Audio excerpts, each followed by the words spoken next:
예, 한 3주 만에 다시 여러분 얼굴로 뵙고 또 함께 예배드리게 되어서 하나님께 감사드립니다. 여러분 많이 기다리셨습니다. 3주간 우리가 4주 됐죠. 부산도교회 우리 고재관 목사님 모시고 교회로 온 첫 번째 시간을 가졌는데 오늘 두 번째 시간 바로 가지도록 하겠습니다. 유튜브로 전 세계에 중계되고 있습니다. 세계적인 강의에 우리 낮 예배를 또 마치시고 바로 또 달려오셨어요. 우리 나오실 때에 힘내시라고 큰 격려의 박수 한번 드리고 우리 강의 듣도록 하겠습니다. 목사님 모시겠습니다.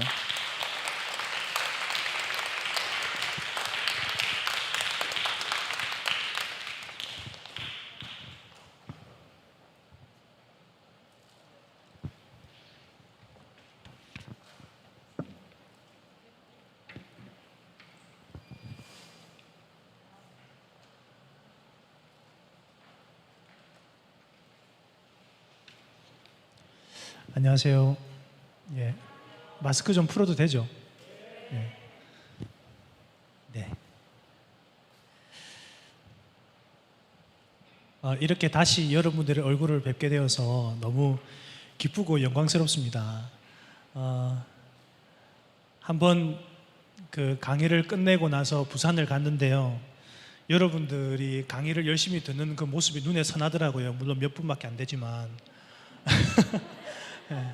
그래, 그 얼굴을 계속 떠올리면서 참 여러분들과 함께 또 이런 시간들을 통해서 주님의 몸된 교회, 또 영광스러운 그 하나님 나라의 현시인 그 교회를 함께 나누는 시간들이 또 한 번 남아있다라고 하는 이 생각 때문에 사실 엄청 많이 기대가 되고 또 마음에 설렜었어요. 근데 강도사님께서 전화 오셔서 비대면으로 저희들이 이렇게 전환됩니다 라는 얘기를 듣고 너무 마음이 좀 안타까웠던 거예요. 예, 정말 저는 벌써 이렇게 마음은 대구로 와 있는데 계속 오지 마라고 하니까 그래서 너무 힘들었어요. 다시 또 이렇게 오늘부터 보니까 현장 예배 시작됐더라고요. 너무 기쁘고 그리고 또 감사하고 그래요. 사실 교회론에 대해서 우리가 같이 좀 이야기를 계속 하게 될 텐데 여러분 교회론을 배우고 또 교회론 강의 몇 번 들었다고 해서 교회가 바르게 세워지는 건 아니더라고요. 저도 개척을 해서 교회론 공부를 하면서 성경적 교회, 진짜 하나님께서 원하시는 그런 교회가 어떤 교회인가 그거를 신학적으로 쭉 공부를 하면서 이런 교회를 세워야지 라고 생각을 했는데 아는 것으로는 안 돼요. 제일 중요한 건 뭐냐면 교회를 믿어야 되는 거예요. 교회를 믿어야 되더라고요. 그래서 사도신경의 뒤에 보면 성령을 믿습니다. 거룩한 공교회를 믿습니다. 그래, 교회를 믿는 것은 정말 중요한 것 같아요.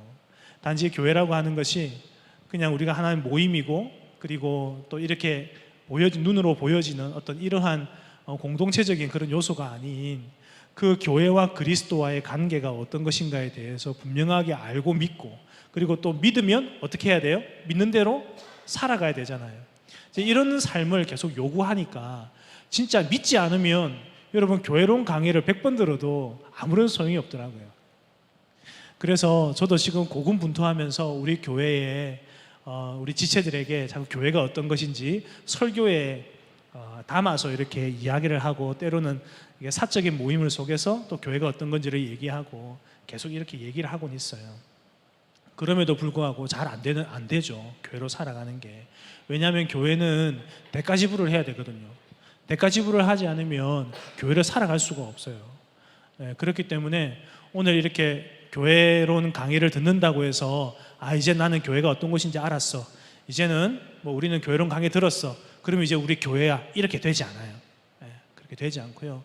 그리고 제가 이렇게 여러분들을 흠집내려고 하는 건 아닌데요. 오늘 또 교회여 일어나라 이 노래를 부르더라고요. 여러분 교회가 일어나라 하고 한다고 해서 교회가 그래 일어나야지 라고 일어서지는 게 아니더라고요. 네. 여러분 부흥을 아무리 100번 불러보세요. 진짜 이 땅에 부흥이 오는가? 오지 않아요. 네. 중요한 건 무엇이냐면 그분이 이루실 것을 믿고 무던히 우리가 해야 될 일들을 해나가는 거예요. 비록 당장 어떤 열매가 나타나지 않는다 하더라도 결국 그 현장에서 하나님께서 우리에게 요구하신 삶을 믿고 나아가는 삶, 이것이 바로 신앙생활이고 믿음 생활인 것 같아요.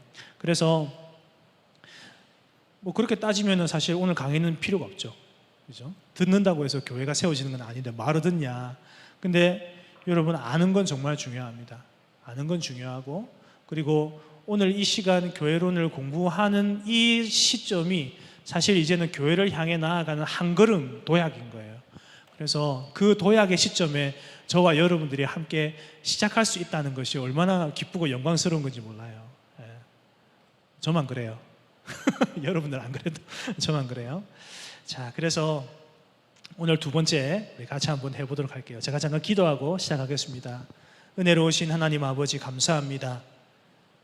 하나님께서 우리를 부르시고 또 그 말씀 안에서 우리를 하나로 묶으시고 성령께서 말씀 가운데 역사하심으로 또 우리의 흩어져 있는 마음들을 하나로 모으셔서 주님의 자녀로서 살아가야 될 교회의 운명, 또 교회의 사명, 또 교회가 무엇인가를 알 수 있는 귀한 시간 허락해 주시니 감사합니다. 잠깐 이야기했던 것처럼 오늘 강의를 한 번으로 또 강의를 우리가 또 계속 피드백하는 이런 시간들을 통해서 교회가 세워지는 것이 아니라 내 교회는 내가 세우리라 약속하시고 말씀하신 주님의 말씀대로 당신의 교회를 세워주시고 그 교회 안에서 하나님의 나라의 그 복을 누리며 또한 십자가를 짊어지고 주님을 따라가며 또 주님을 닮아가며 정말 자기를 부인하고 살아가는 이런 참 교회의 열매가 아버지 공동체 가운데 나타나기를 간절히 소망합니다. 비록 힘들고 어려운 여정이지만 그 여정 가운데 하나님 함께 하시고 우리를 독려하셔서 주님께서 결국은 이루실 그 교회를 믿음으로 소망하며 바라보며 오늘 우리가 또 힘있게 한번 숨을 고르고 함께 같은 마음으로 나아갈 수 있는 좋은 동기부여가 될 수 있도록 도와주시옵소서. 예수님의 이름으로 기도합니다. 아멘. 가장 중요한 관점이 뭐라고 했죠? 하나님 나라라고 했어요. 하나님 나라. 여러분, 교회를 생각하면 하나님 나라를 이해하셔야 교회를 바르게 이해할 수 있습니다. 그렇다면 그 나라가 뭔지를 우리가 생각해 봐야겠죠. 태초에 하나님께서 그분의 나라를 창조하셨어요. 기억나십니까? 이 강의를 했어요. 나라를 창조하셨죠. 그러면 나라는 우리가 도대체 뭐냐? 어떤 것이 나라냐? 우리는 그때 국가의 3요소를 배웠습니다. 하나님께서 태초에 영토인 에덴을 창조하셨죠. 그죠?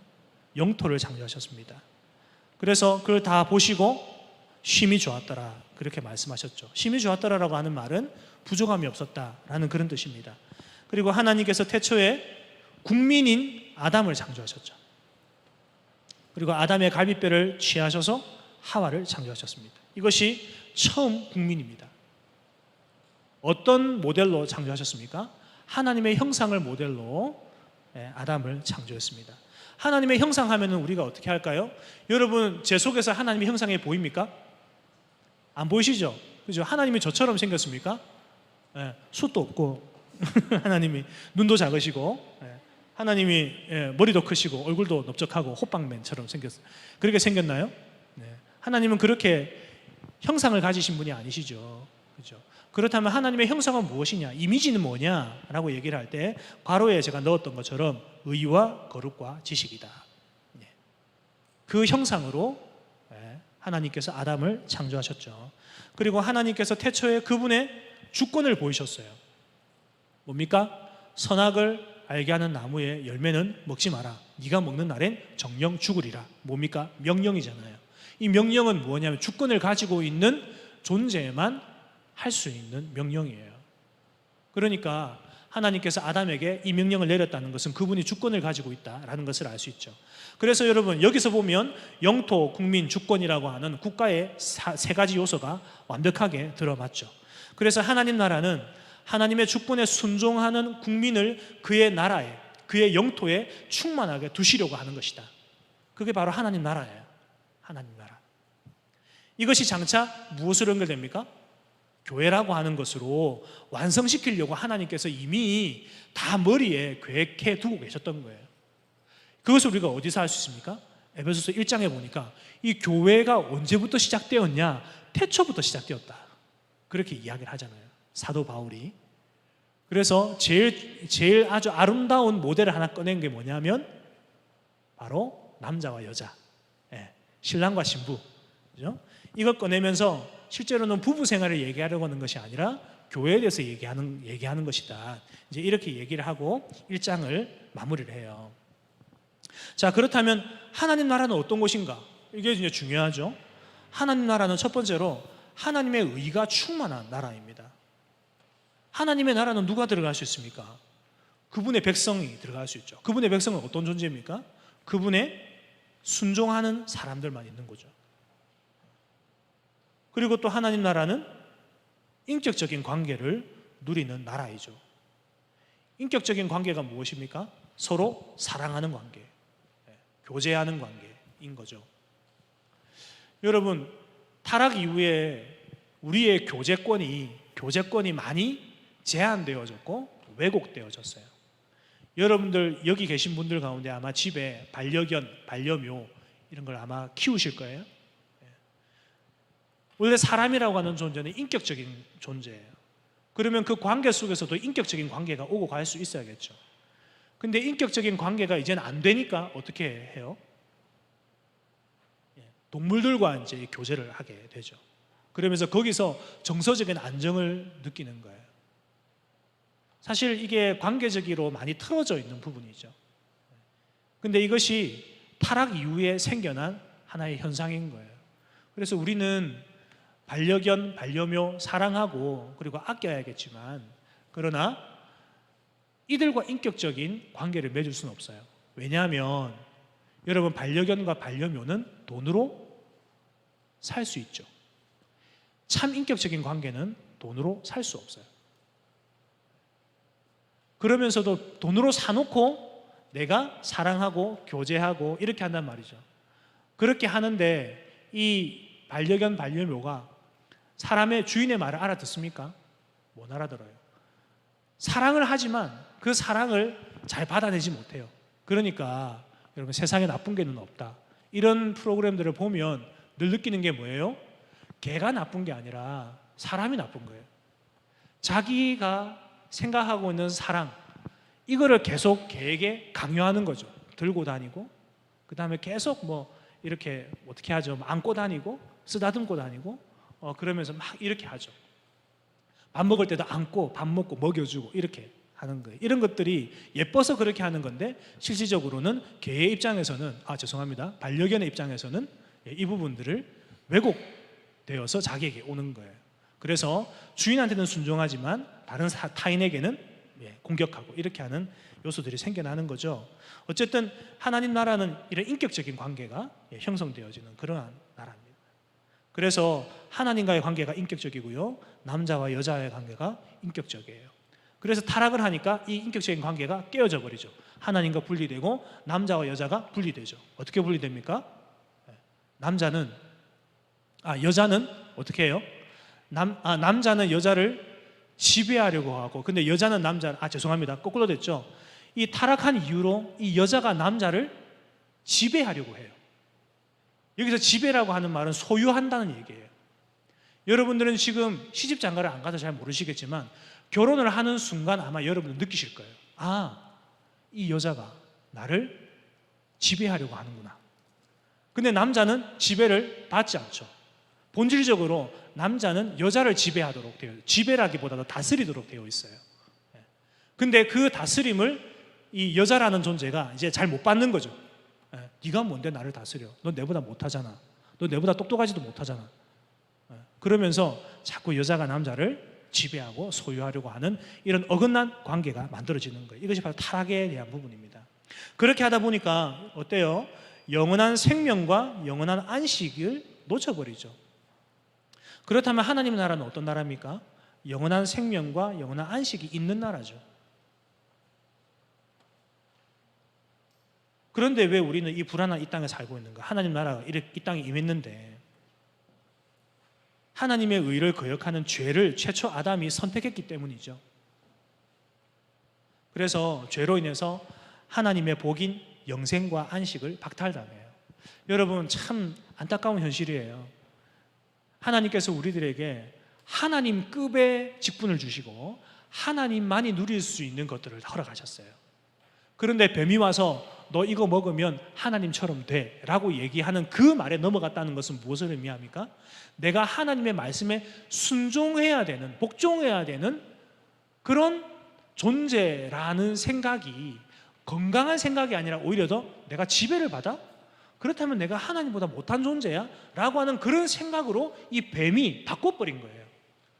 그래서 하나님께서 인간에게 주신 모든 것들이 다 충만하고 완전한데, 근데 뱀의 그 한마디로 어떤 생각이 들었다고요? 뭔가 내가 지금 부족해.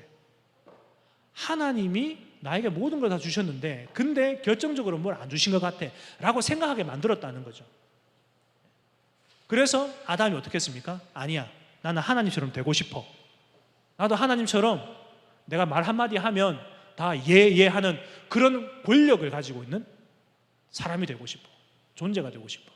그래서 하나님처럼 될 거야 라고 결정을 하고 선택한 것이 뭡니까? 선악을 알게 하는 나무를 먹는 거였다는 거예요. 그렇게 해서 영생과 안식을 박탈당해요. 자, 그렇다면 하나님 나라의 회복이 타락 후에 바로 시작되었다는 거예요. 그런데 하나님 나라가 회복이 타락 후에 바로 시작되었어요. 타락을 하고 난 다음에 하나님께서 화가 나서 내 좀 이 화 좀 가라앉혀 놓고 그때 내가 회복할게 이렇게 한 게 아니라 바로 타락 즉시 하나님의 나라 회복이 시작됐다는 거예요. 하나님은 그분의 나라를 포기하지 않으시죠. 그래서 누구를 통해? 여자의 후손을 통해 잃어버린 하나님의 나라를 회복하실 것을 약속하십니다. 여러분, 그래서 하나님께서는 에덴 동산에서 아담에게 여자의 후손에 대한 이야기를 하시고, 이 여자의 후손이 언제 나타납니까? 신약의 예수 그리스도를 통해서 여자의 후손이라고 하는 예언이 성취가 되잖아요. 근데 그 간격이, 시간적인 간격이 엄청 긴 거예요. 그래서 하나님께서 그 긴 시간 동안 이 여자의 후손이라고 하는 언약을, 약속을 잊지 말라고 중간중간에 뭘 놨냐면 모형을 놨어요. 모형. 그게 뭘까요? 첫 번째 모형이 가죽옷, 두 번째 모형이 언약, 세 번째 모형이 제사, 네 번째 언약이 네 번째 모형이 절기. 이런 식으로 계속 그런 것들을 중간중간에 역사를 두시면서, 역사 속에서 그걸 중간에 설치를 해 놓으시면서 계속 여자의 후손이 언제 나타날 것인가에 대한 간접적인 예언들을 하나님께서 계속 하시는 거예요. 그래서 여러분, 창세기부터 구약을 쭉 읽어 나갈 때 우리가 어떤 것에 관심을 둬야 되냐면, 내가 하나님한테 잘 보여가지고 복을 받아야지, 그리고 어떻게 하면 내가 하나님한테 잘 보여서 내 인생에 성공할까, 이런 것에 대한 관심으로 성경을 보게 되면 성경이 담고 있는 참 의미를 여러분 절대 깨닫지 못해요. 하나님께서 말씀하셨잖아요. 에덴 동산에서 타락 직후 바로 회복을 시작하셨다고. 그러면서 어떻게 여자의 후손을 예언하셨잖아요. 그리고 그것을 노아에게 말씀하시고, 그리고 아브라함에게 말씀하시고, 이삭에게 말씀하시고, 야곱에게 말씀하시고, 모세를 통해서 말씀하시고, 그 다음에 다윗을 통해서 말씀하시고, 선지자들을 통해서 말씀하시고, 시대는 바뀌고 세대는 바뀌어도 하나님의 그 언약의 메시지는 동일한 거예요. 그렇다면 우리가 성경을 볼 때, 구약을 볼 때 어떤 관심을 가지고 봐야 되나요? 도대체 이 약속, 이 언약이 언제 성취될 것인가에 대한 부분들을 가지고 우리가 성경을 쭉 봐야 돼요.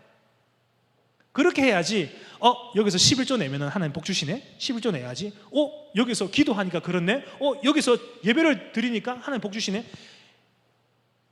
진짜 이거는 여러분 성경을 잘못 보시는 거예요. 그래서 성경을 볼 때는 제일 중요한 거, 역사적 관점으로 보는 거.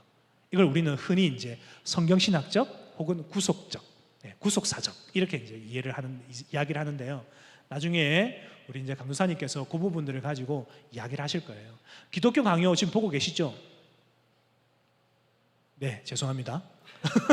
네, 저 북부교회 온 거 아니죠? 남부교회 맞죠? 네. 제 강의 들으신 적 있으시죠? 예, 그래요. 어쨌든 그렇게 쭉 이어가고 있는 거예요. 그러니까 여러분, 하나님의 나라가 교회로 연결되는 것이 그냥 어느 날 갑자기 교회가 뚝 떨어진 것이 아니라 하나님의 나라가 계속 이어지면 결국 교회의 모습이 되는 거예요. 그래서 교회를 보면 하나님의 나라가 보이는 거예요. 그것을 역사적으로 쫙 보여주고 있는 것이 구약과 신약인 거죠. 그래서 우리는 이런 관점으로 성경을 봐야 성경을 아주 정확하게 잘 볼 수 있다라고 여러분들에게 말씀드리고 싶어요. 자, 그래서 여자의 후손을 통해서 나옵니다. 자, 방가로 2번에 하나님의 나라에 들어갈 조건이 있어요. 두 가지입니다. 아니, 첫 번째입니다. 한 가지입니다. 한 가지. 뭐냐면 죄가 없는 자예요. 이 말은 곧 무슨 말일까요? 의로운 자라는 거죠. 의로운 자는 어떤 자입니까? 그분의 말씀에 순종하는 자, 그분의 명령과 계명에 순종하는 자가 바로 의로운 자예요. 그렇다면 죄는 뭘까요? 당연하죠. 하나님의 계명에 불순종하는 것이 죄죠. 불순종은 여러분 어떤 마음에서 나올까요? 아담이 선악을 알게 하는 나무를 먹지 마라라고 얘기해서 그걸 불순종했잖아요. 어떤 마음으로 불순종했나요? 난 이거 먹고 하나님이 될 거야, 이렇게 됐다고요. 그러니까 여러분, 모든 죄의 시작은 내가 하나님이에요. 내가 하나님이 되겠어 라고 하는 그 순간 죄가 시작되는 거예요. 그래서 불순종은 자기가 하나님이 되려는 타락한 본성에서 다 나오는 거예요. 그렇다면 방가로 4번, 우리가 하나님 나라에 들어갈 수 없는 결정적인 요소 다 얘기했어요. 본성적으로 우리는 계명을 지킬 수 없는 자예요. 순종할 수 없는 자예요. 하이델베르그 요리문답에 나오는 부분이죠. 그렇기 때문에 우리는 스스로는 결코 하나님의 나라에 들어갈 수 없다. 저승사자의 도움을 얻어야 되나요?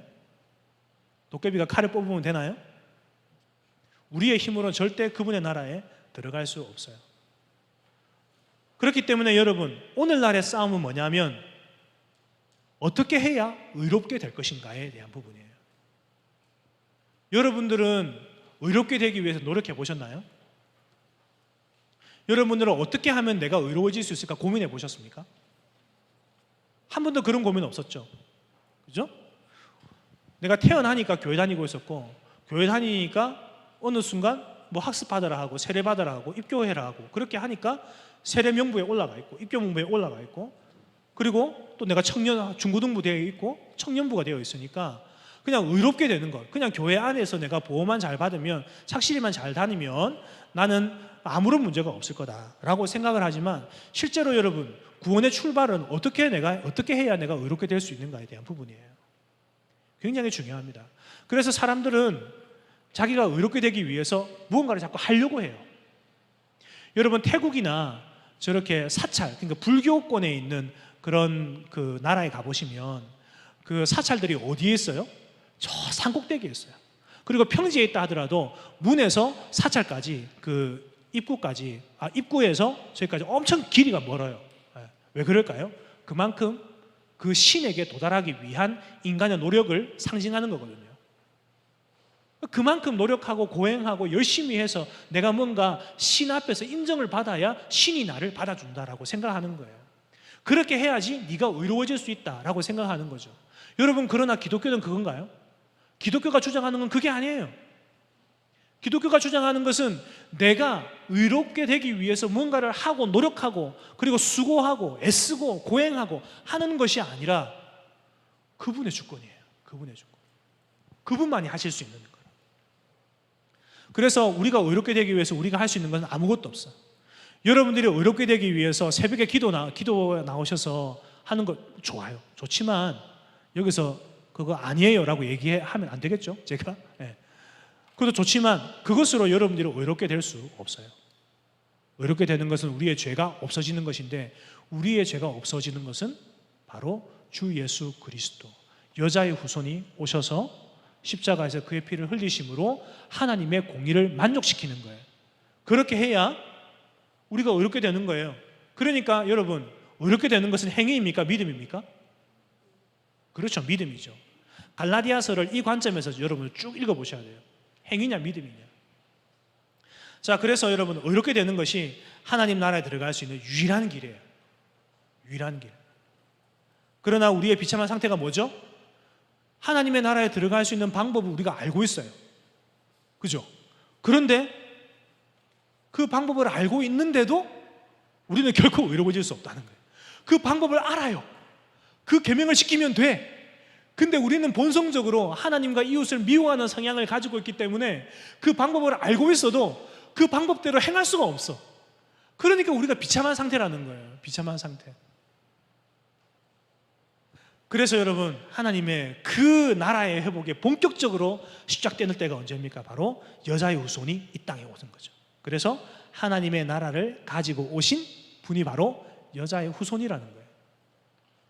그래서 그분이 하셨던 말이 뭡니까? 회개하라, 천국이 가까이 왔다. 그 얘기하잖아요. 회개하라, 천국이 가까이 왔다.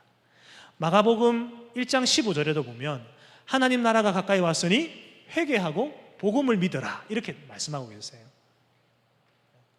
여러분, 여기서 가까이 왔다라고 하는 것이 헬라어로는 이게 앵기켄이라고 하는 건데, 여러분은 아실 필요는 없어요. 그렇지만 여기서 이제 좀 여러분들과 함께 짚고 넘어가고 싶은 게 뭐냐면, 앵기켄이라고 하는 것이 문법 구조가 어떠냐면요, 동사, 직설법, 1인칭, 완료형, 능동태, 3인칭 단수예요.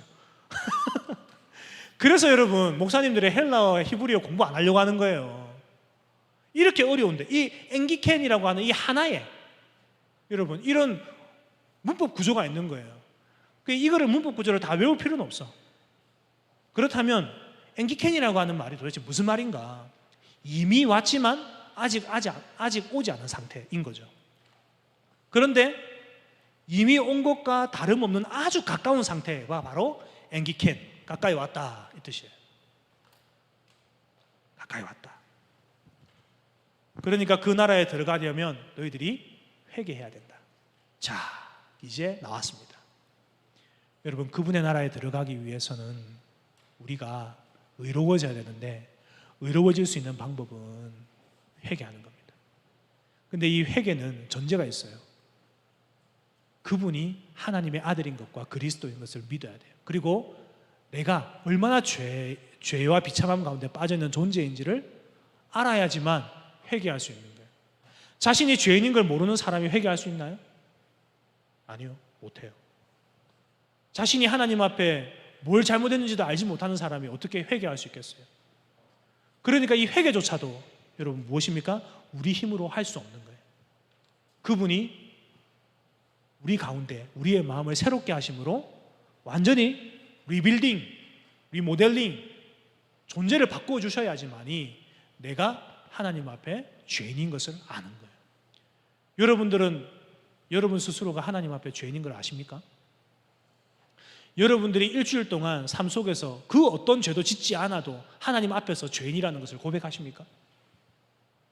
이 문제예요, 이 문제. 우리는 죄라고 하는 것을, 죄인이라고 하는 개념을 내가 어떤 죄를 지었을 때 내가 죄인이다라고 생각을 해요. 그러나 하나님께서, 성령께서 우리 가운데 나의 죄를 깨닫게 해주시는 그 죄는 무엇이냐면, 내가 아무런 죄도 짓지 않았는데도 불구하고 그럼에도 하나님 그분 앞에 섰을 때 나는 죄인이다라는 것을 본능적으로 알게 된다는 거예요.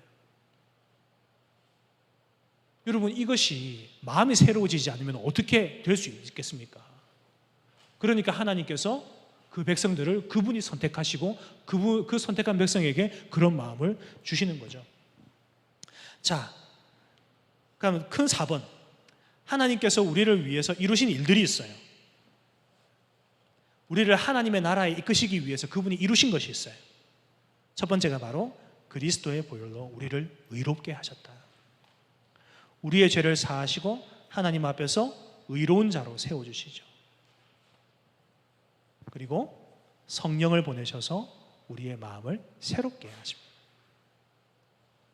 이로써 우리는 의로운 자로 하나님 앞에서 그분의 명령에 어떻게 할 수 있는 사람이 되었어요. 이제는 순종할 수 있는 사람이 된 거예요.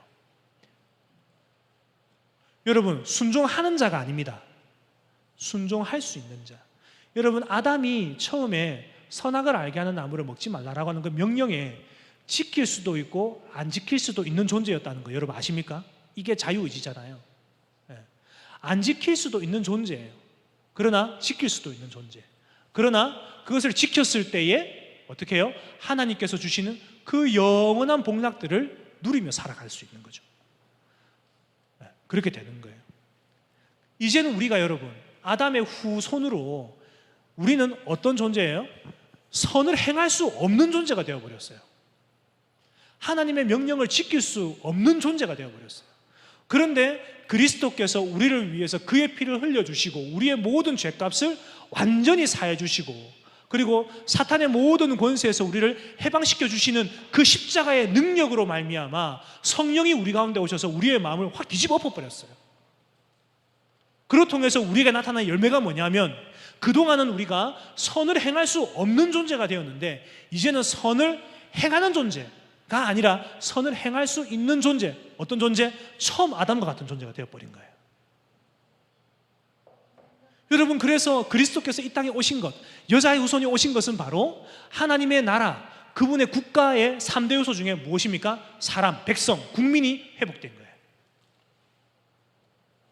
국민이 회복됐어요.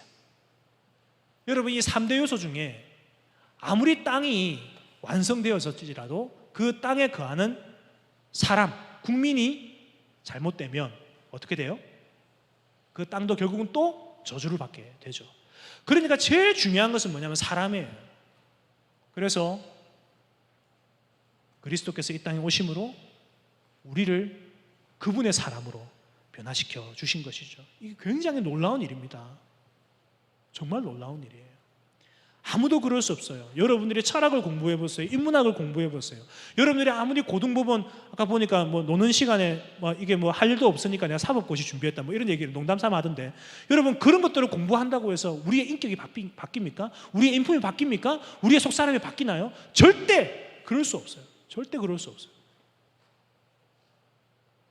그런데 우리의 속사람을 바꾸시는 성령 하나님께서 우리의 정체성을 확실히 바꾸심으로 말미암아 이제는 우리가 그분의 법에 순종할 수 있는 존재로 바뀌었어요.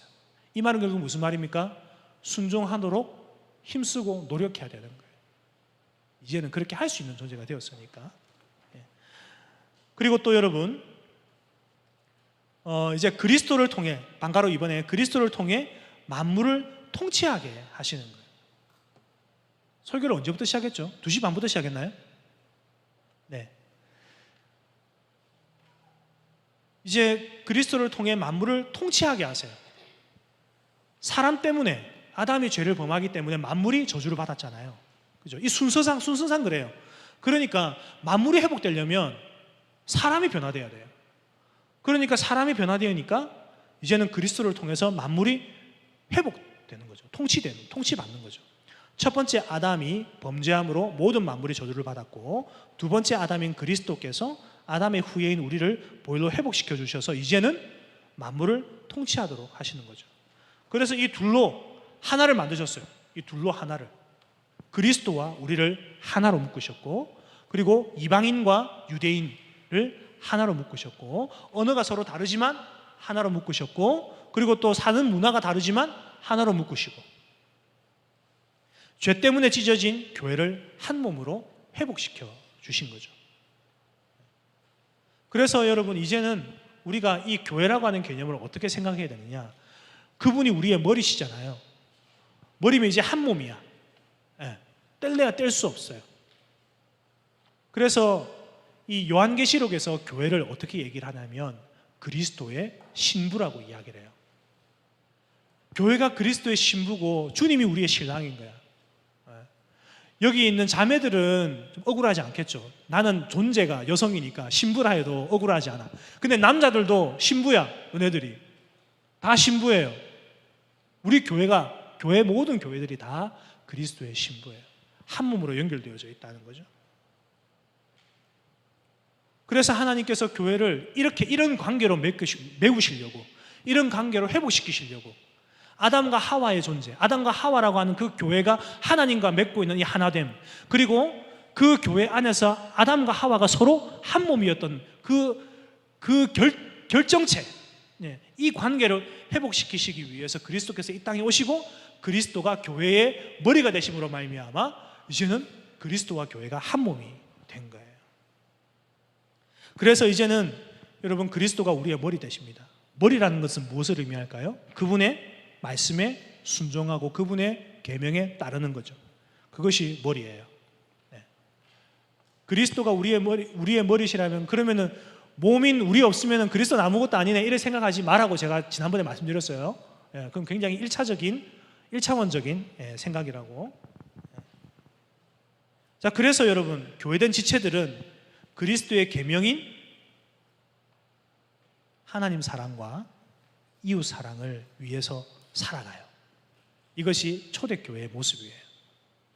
그러니까 초대교회는 어느 날 갑자기 우연히 탁 나타난 것이 아니라 이미 창세기에서 얘기했던 그 에덴의 모습이 타락했다가 이제 회복된 거예요. 모형으로 보여주는 거죠, 지금. 그래서 여러분, 교회는 미친 듯이 사랑해야 됩니다. 교회는 자기 목숨을 바쳐서 사랑해야 됩니다. 누구를? 내 옆에 있는 지체를 사랑해야 돼요. 그 사랑이라고 하는 것이 무엇인가? 그냥 서로 일주일에 한두 번씩 만나서 밥 먹고 하는 것? 그런 사랑인가요? 그런 사랑이 아니라 가족이라는 거예요. 가족. 여러분들은 언니가 있는 분들은 체형이 비슷하면, 체형이 다르면 아예 입는 옷도 다르잖아요. 그죠? 사이즈도 다르니까. 근데 옷 비슷하면 서로 막 이렇게 입잖아요. 근데 그것 때문에 타락한 가정은 어때요? 치고받고 싸우죠. 예. 근데 가족들이라고 해도 여러분, 그런 잘못을 해도 넘어가 주잖아요. 넘어가주고 이해해주고, 막 오늘은 죽일 듯이 싸우다가 내일 아침에 일어나면 아무 일도 없었다는 것처럼 그렇게 서로 만나서 또 뭐 이런저런 이야기를 하고 그냥 지낸다는 거예요. 여러분, 가족이라고 하는 게 바로 그거예요. 이해해주고 넘어가주고. 그렇지만 잘못한 것이 있으면 엄마 아빠가 여러분들이 잘못된 길로 걸어가고 있는데 그것을 그냥 보고 있는 엄마 아빠가 어디 있어요? 바로 목숨 걸고 뛰어들어가는 거예요. 신천지에 빠져있는 자기 자식 건져내기 위해서 생업을 포기하고 편말 들고 1인 시위하는 부모님들 이야기를 여러분 들어보셨잖아요. 왜 그럴까요? 가족이니까 그래요. 가족이니까. 포기 못하는 거예요. 절대 포기 못하는 거예요. 여러분, 교회라고 하는 것은 바로 그거예요. 포기하지 않는 거예요. 내 옆에 있는 지체가 우리가 함께 그리스도 안에서 같은 교회로 우리가 부름을 받았으니까, 지체니까 내가 너를 책임지고 네가 나를 책임져라는 거예요. 언제까지? 우리가 그분 앞에 서는 그 순간까지. 우리가 지금 구원을 향해서 지금 계속 걸어가고 있는데 이 걸어가는 이 여정이 조금도 흐트림이 없이, 흔들림 없이, 흔들릴 때라도 흔들릴 수 있지만, 그러나 그 흔들림이 아주 곁길로 나가지 않도록 그 사람을 붙들고 잡고 멱살 잡고 끌고 당기고 만나가지고, 너 왜 그런 죄를 지었냐? 좀 모른 척 해주면 안 되냐? 안 된다. 너는 교회다. 니랑 내랑 교회다. 어떻게 그럴 수 있냐? 당장에 이 죄를 버려라. 하나님 안 기뻐하신다. 막 야단치고 뭐라 하고, 그리고 교회 안 나오면 찾아가고, 어려운 일이 있으면 어떻게든 해서라도 그렇게 하고. 지난번 제가 말씀드렸나요? 제가 청년부 담당하고 있을 때 한 지체가 자매였죠. 그 자매가, 아버지가 암으로 이렇게 고생하고 있는데 보험을 안 들어가지고, 그래서 엄청 고생하고 있는데 한 지체가 그 중고차 팔아가지고 있잖아요. 여러분, 그런 거예요. 교회는 그런 거예요. 그러니까 초대교회 모습이 어때요? 자기의 물건을 팔아서 서로 나눠줘요. 그리고 아무도 그것이 내 거라고 주장하는 사람이 없어요. 그리고 사도들의 가르침을 열심히 들어요. 사도들의 가르침을 열심히 들으니까 뭘 해요? 모이게 힘썼고, 떡을 떼고, 기도하기에 힘썼고.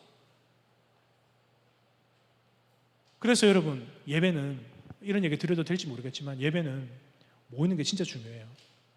모이는 것이 본질에 가까워요.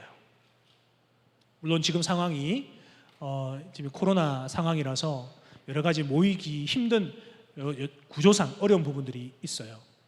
그것도 결국은 뭐에 대한 부분이에요? 우리가 이웃을 사랑하는 이 계명을 지켜야 되기 때문에 그 부분들을 우리가 수용하는 거죠.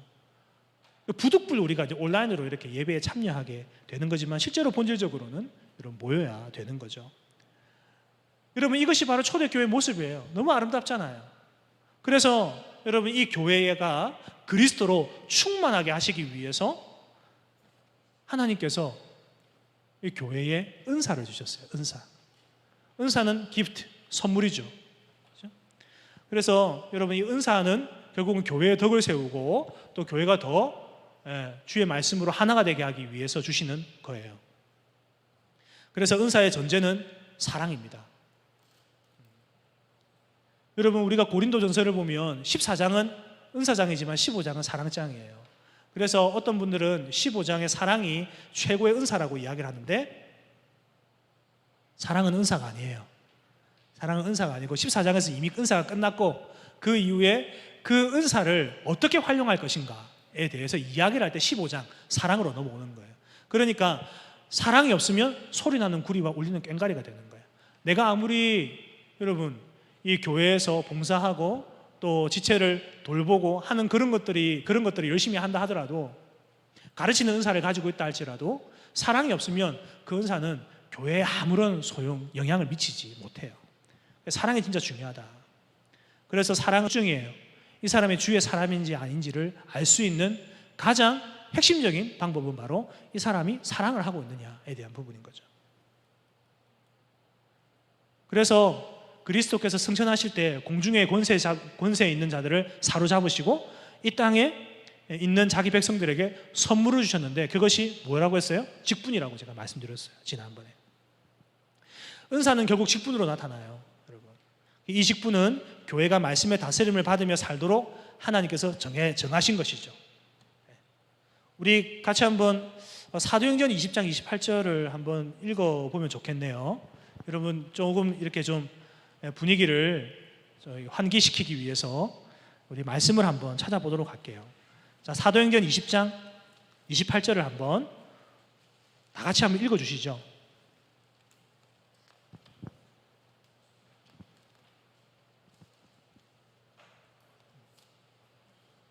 죄송해요. 제가 다른 건 다 챙겨왔는데 목사가 성경책을 안 챙겨왔어요.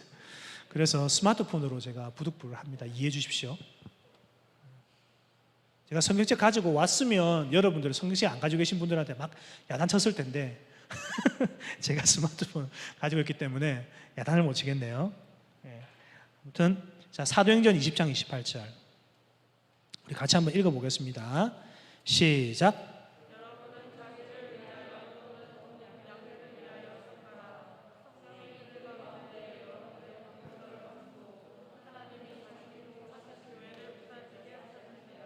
네, 감사합니다.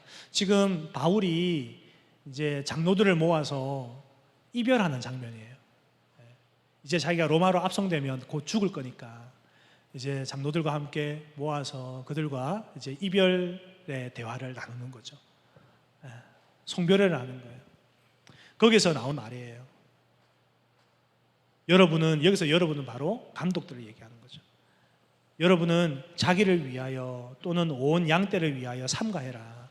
이 말이 무슨 말이냐면 주의를 기울여라 이 얘기입니다.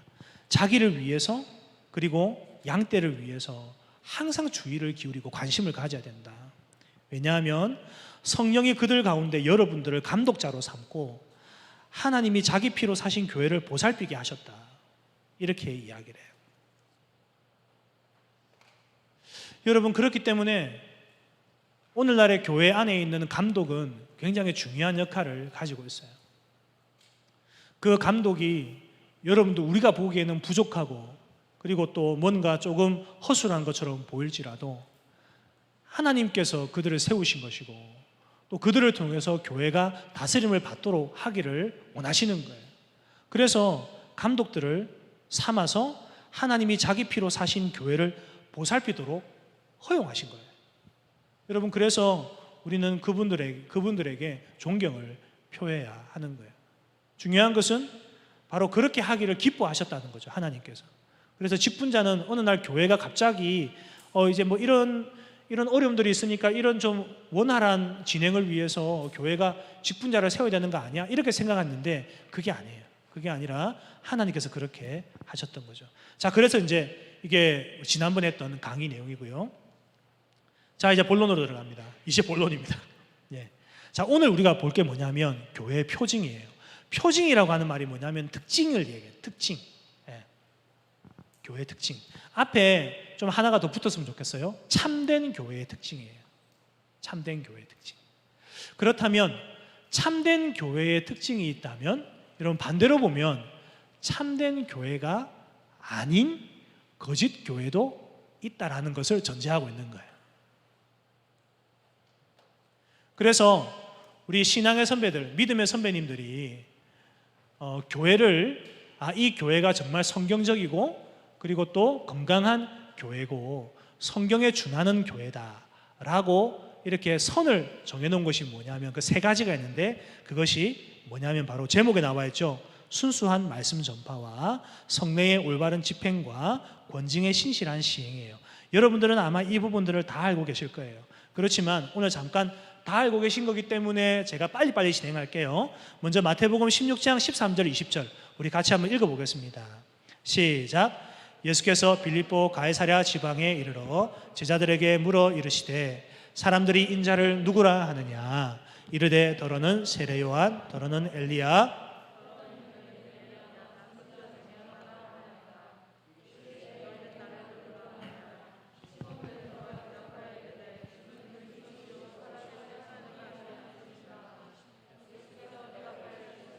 바요나 시몬아 네가 복이 있도다.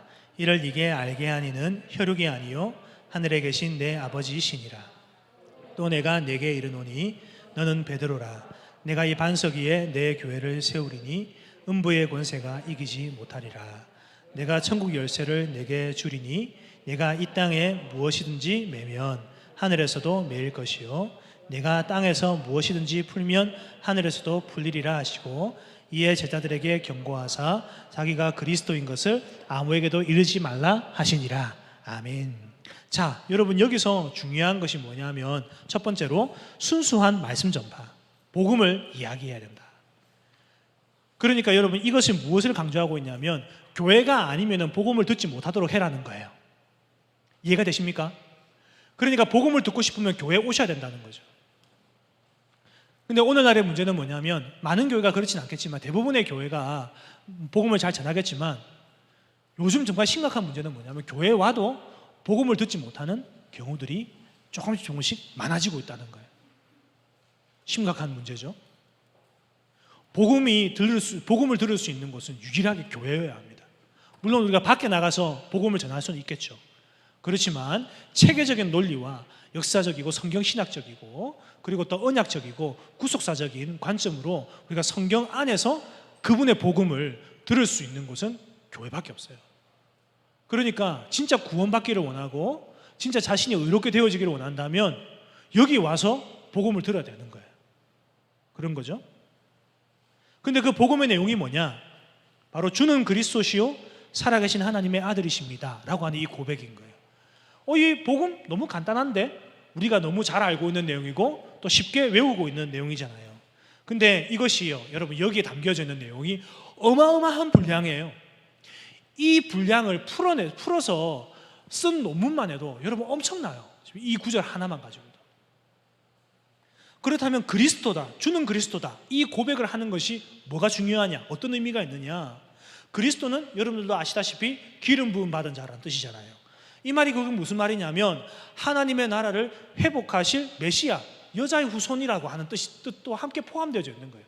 궁극적으로 보면 그리스도라고 하는 것이 기름 부음 받은 자이고 그분이 삼중직, 즉 제사장과 선지자와 왕의 직분을 가지고 있는 분이지만 이것을 이 꼴으로 풀어서 성경 전체적인 관점으로 풀면 어떻게 되냐면 하나님께서 그분의 나라를 회복하시기 위해서 보낸 메시아, 여자의 후손, 에덴에서 아담을 쫓아낼 때에 쫓아내기 직전에 말씀하셨던 그 여자의 후손이 바로 이분이다라고 하는 거예요. 얘기하는 거예요.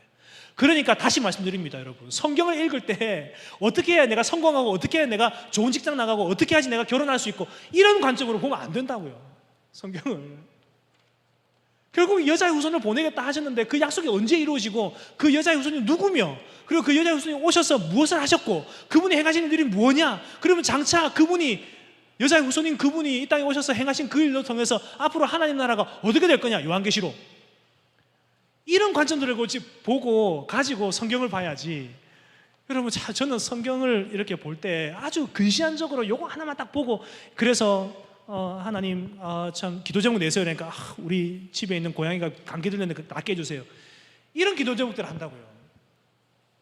중요한 게 아닌데 그거는.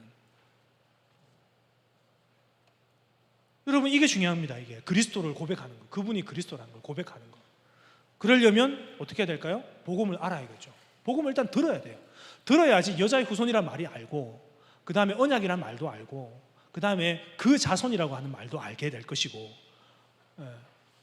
그렇게 해야 그분이 그래서 이분을 믿어야지 우리가 하나님 앞에 의롭게 되는구나, 구원을 얻을 수 있구나, 이것을 알게 되는 거예요. 그냥 예수 믿으면 구원 맞습니다. 구원이 뭡니까? 그냥 평안하게 사는 거죠. 이 땅에서 복 받으며 사는 거죠.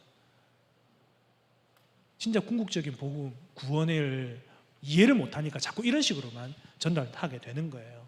자, 두 번째로 살아계신 하나님의 아들이다 라는 것은 무엇을 의미합니까? 그분이 하나님이다 라는 것을 이야기해 주는 겁니다. 전적인 하나님의 이름과 신성이 이 땅 가운데 나타났다. 그분이 하늘에서 이래라 저래라 하신 것이 아니고 진짜 그분이 우리의 현실로 들어오셨다라는 걸 얘기하는 겁니다. 이것을 전적으로 고백하는 사람들이 바로 교회인 거예요. 그래서 내가 교회냐 아니냐를 구분할 때 여러분들이 주를 그리스도고 하나님의 아들로 여러분 안 믿으시고 믿어지지 않으시면 여러분들은 교회가 아닌 거예요. 저는 자신합니다. 죄송한 말이지만 자신합니다. 이 안에는 교회인 사람과 교회가 아닌 사람이 있어요. 그렇다고 해서 나는 교회 아니네? 그럼 나는 아무것도 아니네? 그럼 내가 굳이 교회 다닐 필요 없네? 나는 구원을 안 받았나? 나는 그럼 하나님 자녀가 아닌가? 교회 다닌 지 20년이 되는데 우리 엄마 아빠 권사님이고 장로님인데 나는 아무것도 아닌가?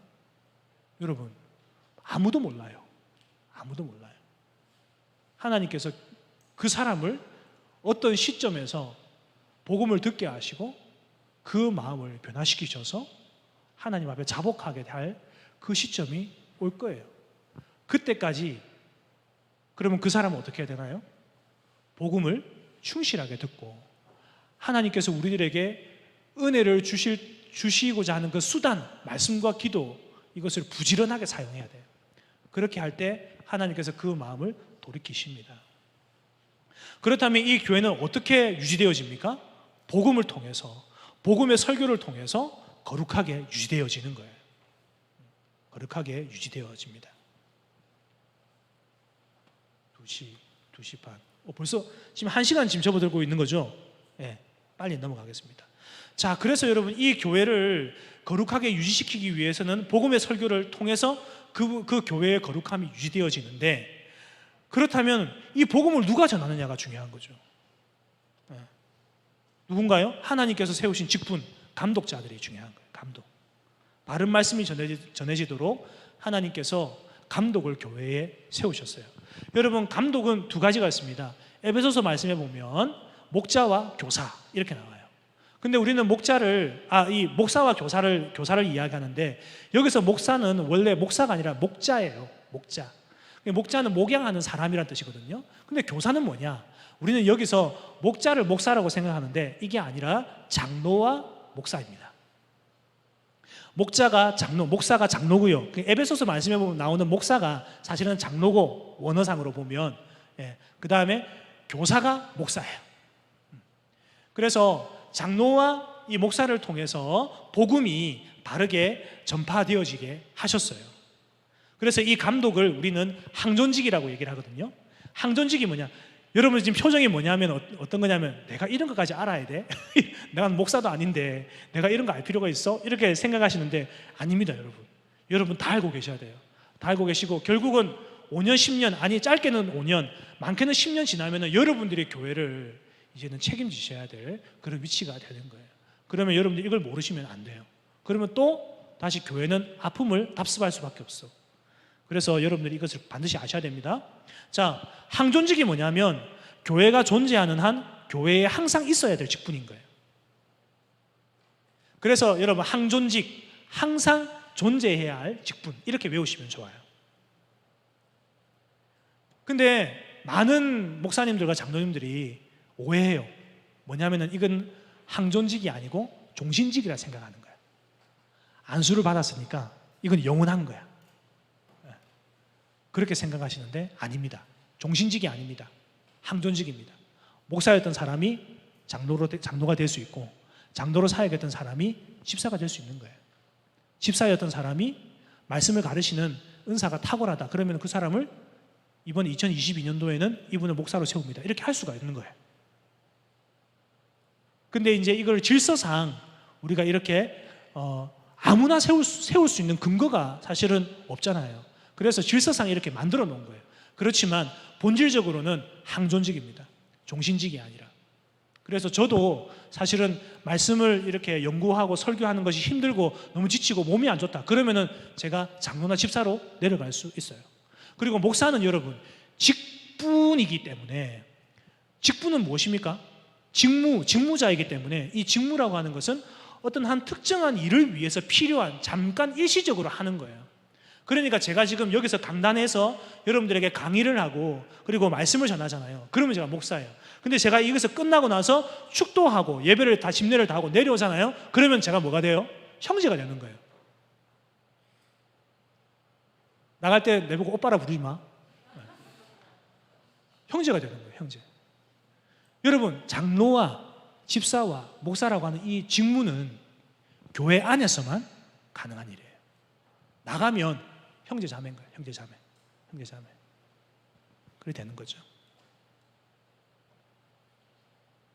우리 아까 읽었던 사도행전 20장 28절 32절에 보면 제가 대신 읽어드릴게요. 왜 이런 것들이 필요하냐? 29절에 보니까 내가 떠난 후에 사나운 이리가 여러분들에게 들어와서 그 양떼를 아끼지 아니하며, 무슨 말입니까? 거짓 선지자, 거짓 교사들, 이단들이죠.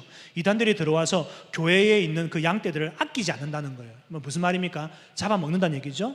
또한 여러분 중에서도 제자들을 끌어 자기를 따르게 하려고 어그러진 말을 하는 사람들이 일어날 줄을 내가 아노라. 이 말은 무슨 말입니까?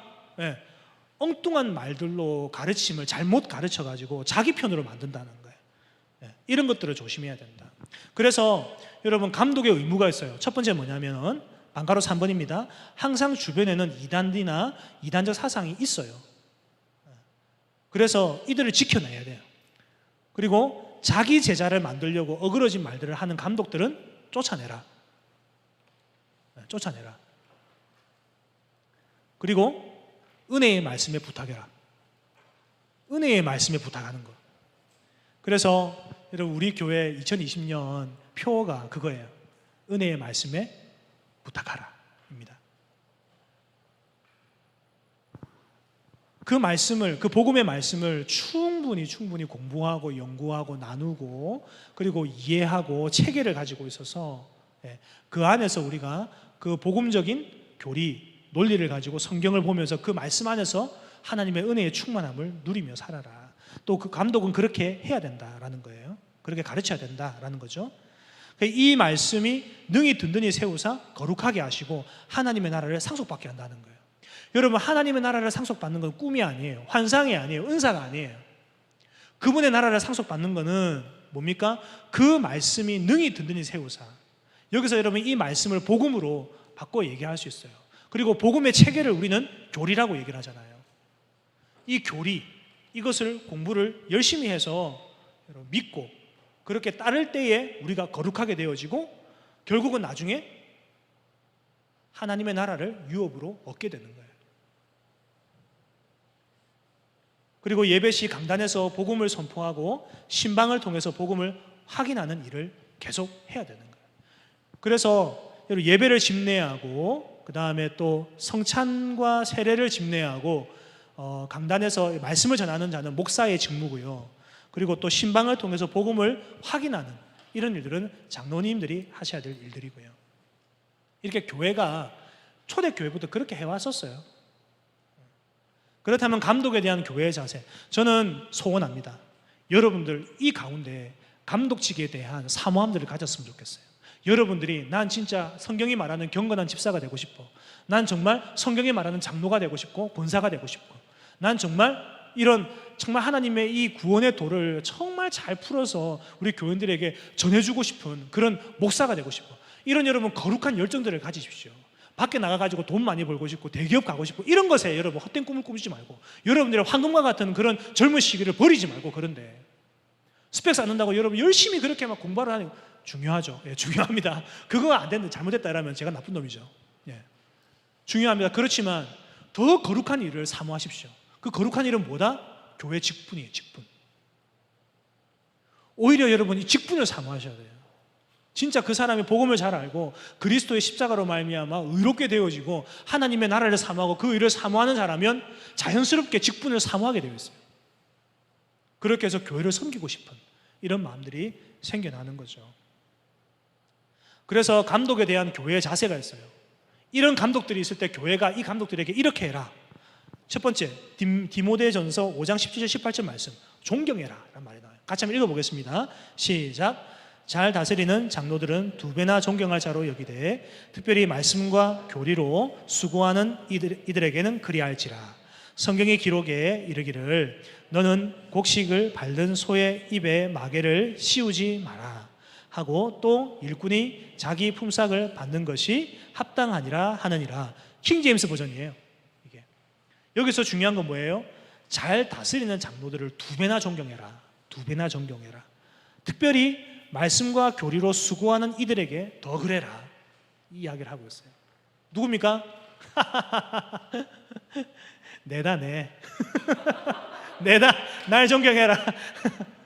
여러분 장로님들 복음을 통해서 여러분들의 삶을, 여러분들의 가정을 찾아가서 신방하고 거기서 이번 주일날 감도사님이 설교했던 것들을 이야기하고 그리고 또 점검해주고 네 삶에서 그런 부분들이 나타나지 않을 때 왜 나타나지 않느냐 점검해주고 교훈해주고 권면해주고 때로는 훈계하고 죄를 지적하고 기도하고 이렇게 하는 리더들을 여러분 두 배나 존경하셔야 돼요.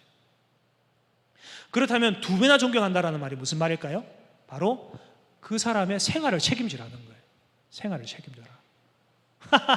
그래서 제가 우리 교회가 제 생활을 책임집니다. 나 이런 사람이야. 알아서 기여. 죄송합니다. 그렇다고 해서 생활 다 책임지는 거 아니에요. 여러분 그렇다면 여러분들에게 지금 이 역할을 하고 있는 분이 누굴까요? 셀 리더, 그 다음에 감도사님. 그렇다면 청년부 교회가 주의 말씀과 교리를 풀어내고 이것을 강론하고 은혜의 말씀을 선포해주는 이런 일을 하는 이 강도사님에게 어떻게 해야 되느냐? 여러분들이 할 수 있는 일들에 대해서 최선을 다하십시오. 생활을 책임지십시오. 여러분들이 뭐 얼마만큼 돈이 많겠어요? 생활을 책임질 수 없겠죠.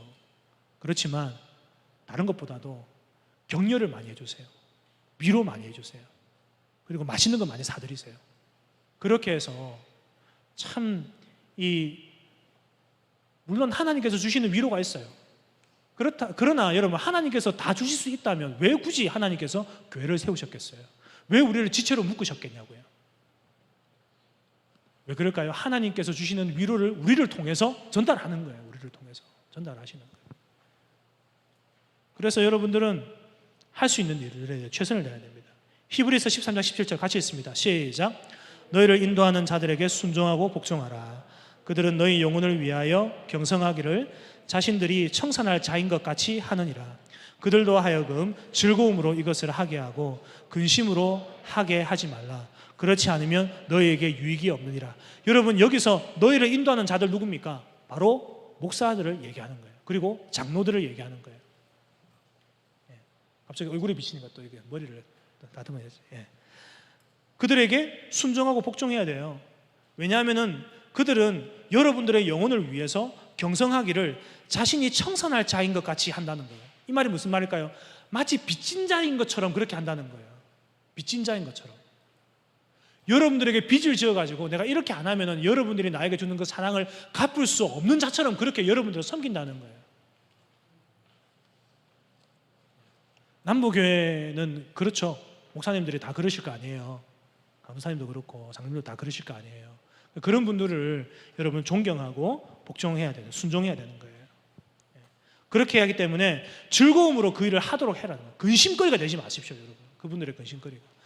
야, 지난주 교회 안 나왔는데 왜 안 나왔니? 이번 주 꼭 나와라. 예, 알겠습니다. 해놓고 안 가. 왜 안 나왔니? 아, 또 늦잠 자가지고요. 이번에 꼭 나와라. 또 안 가. 안 되겠다. 내가 네 2주 빠졌으니까 내가 네 신방해야겠다. 전화하니까 목사님 죄송한데 이제 바빠가지고요. 안 돼요. 힘들어요. 그렇게 맛있는 거 사줄게. 좀 만나자요. 돼서 시간 없어요. 그러면서 그 시간 없다고 얘기해놓고 친구들과 막 커피숍에 앉아가지고 막 노닥거리고 있어. 근심거리가 되지 마세요. 여러분들의 영혼의 성장과 여러분들의 심령이 그리스도를 닮아가게 하기 위해서 얼마나 이분들이 불철주야 맞나? 이건 저를 기준으로 제가 불철주야 고생 안 하고 있기 때문에 그래서 그런 거예요. 근심거리가 되지 마십시오. 그분들이 하자고 할 때 그것은 여러분들의 영혼의 유익을 위한 겁니다. 반드시 하셔야 됩니다. 하나님이 그분에게 위임하셔서 여러분들을 통해 다스리시는 거예요. 그분들을 통해서 여러분들을 다스리시는 거예요. 자, 그 다음에 두 번째, 참된 교회의 표징. 첫 번째로는 순수한 복음 전파, 두 번째로는 성례의 올바른 집행. 성례가 뭡니까? 그리스도께서 세우신 세례와 성찬을 성례라고 이야기를 해요. 그렇다면 성찬은 뭐냐면 주님과의 연합과 새 언약 백성임을 기억하라고 그리스도께서 세우신 거예요. 여러분, 이거 진짜 중요합니다.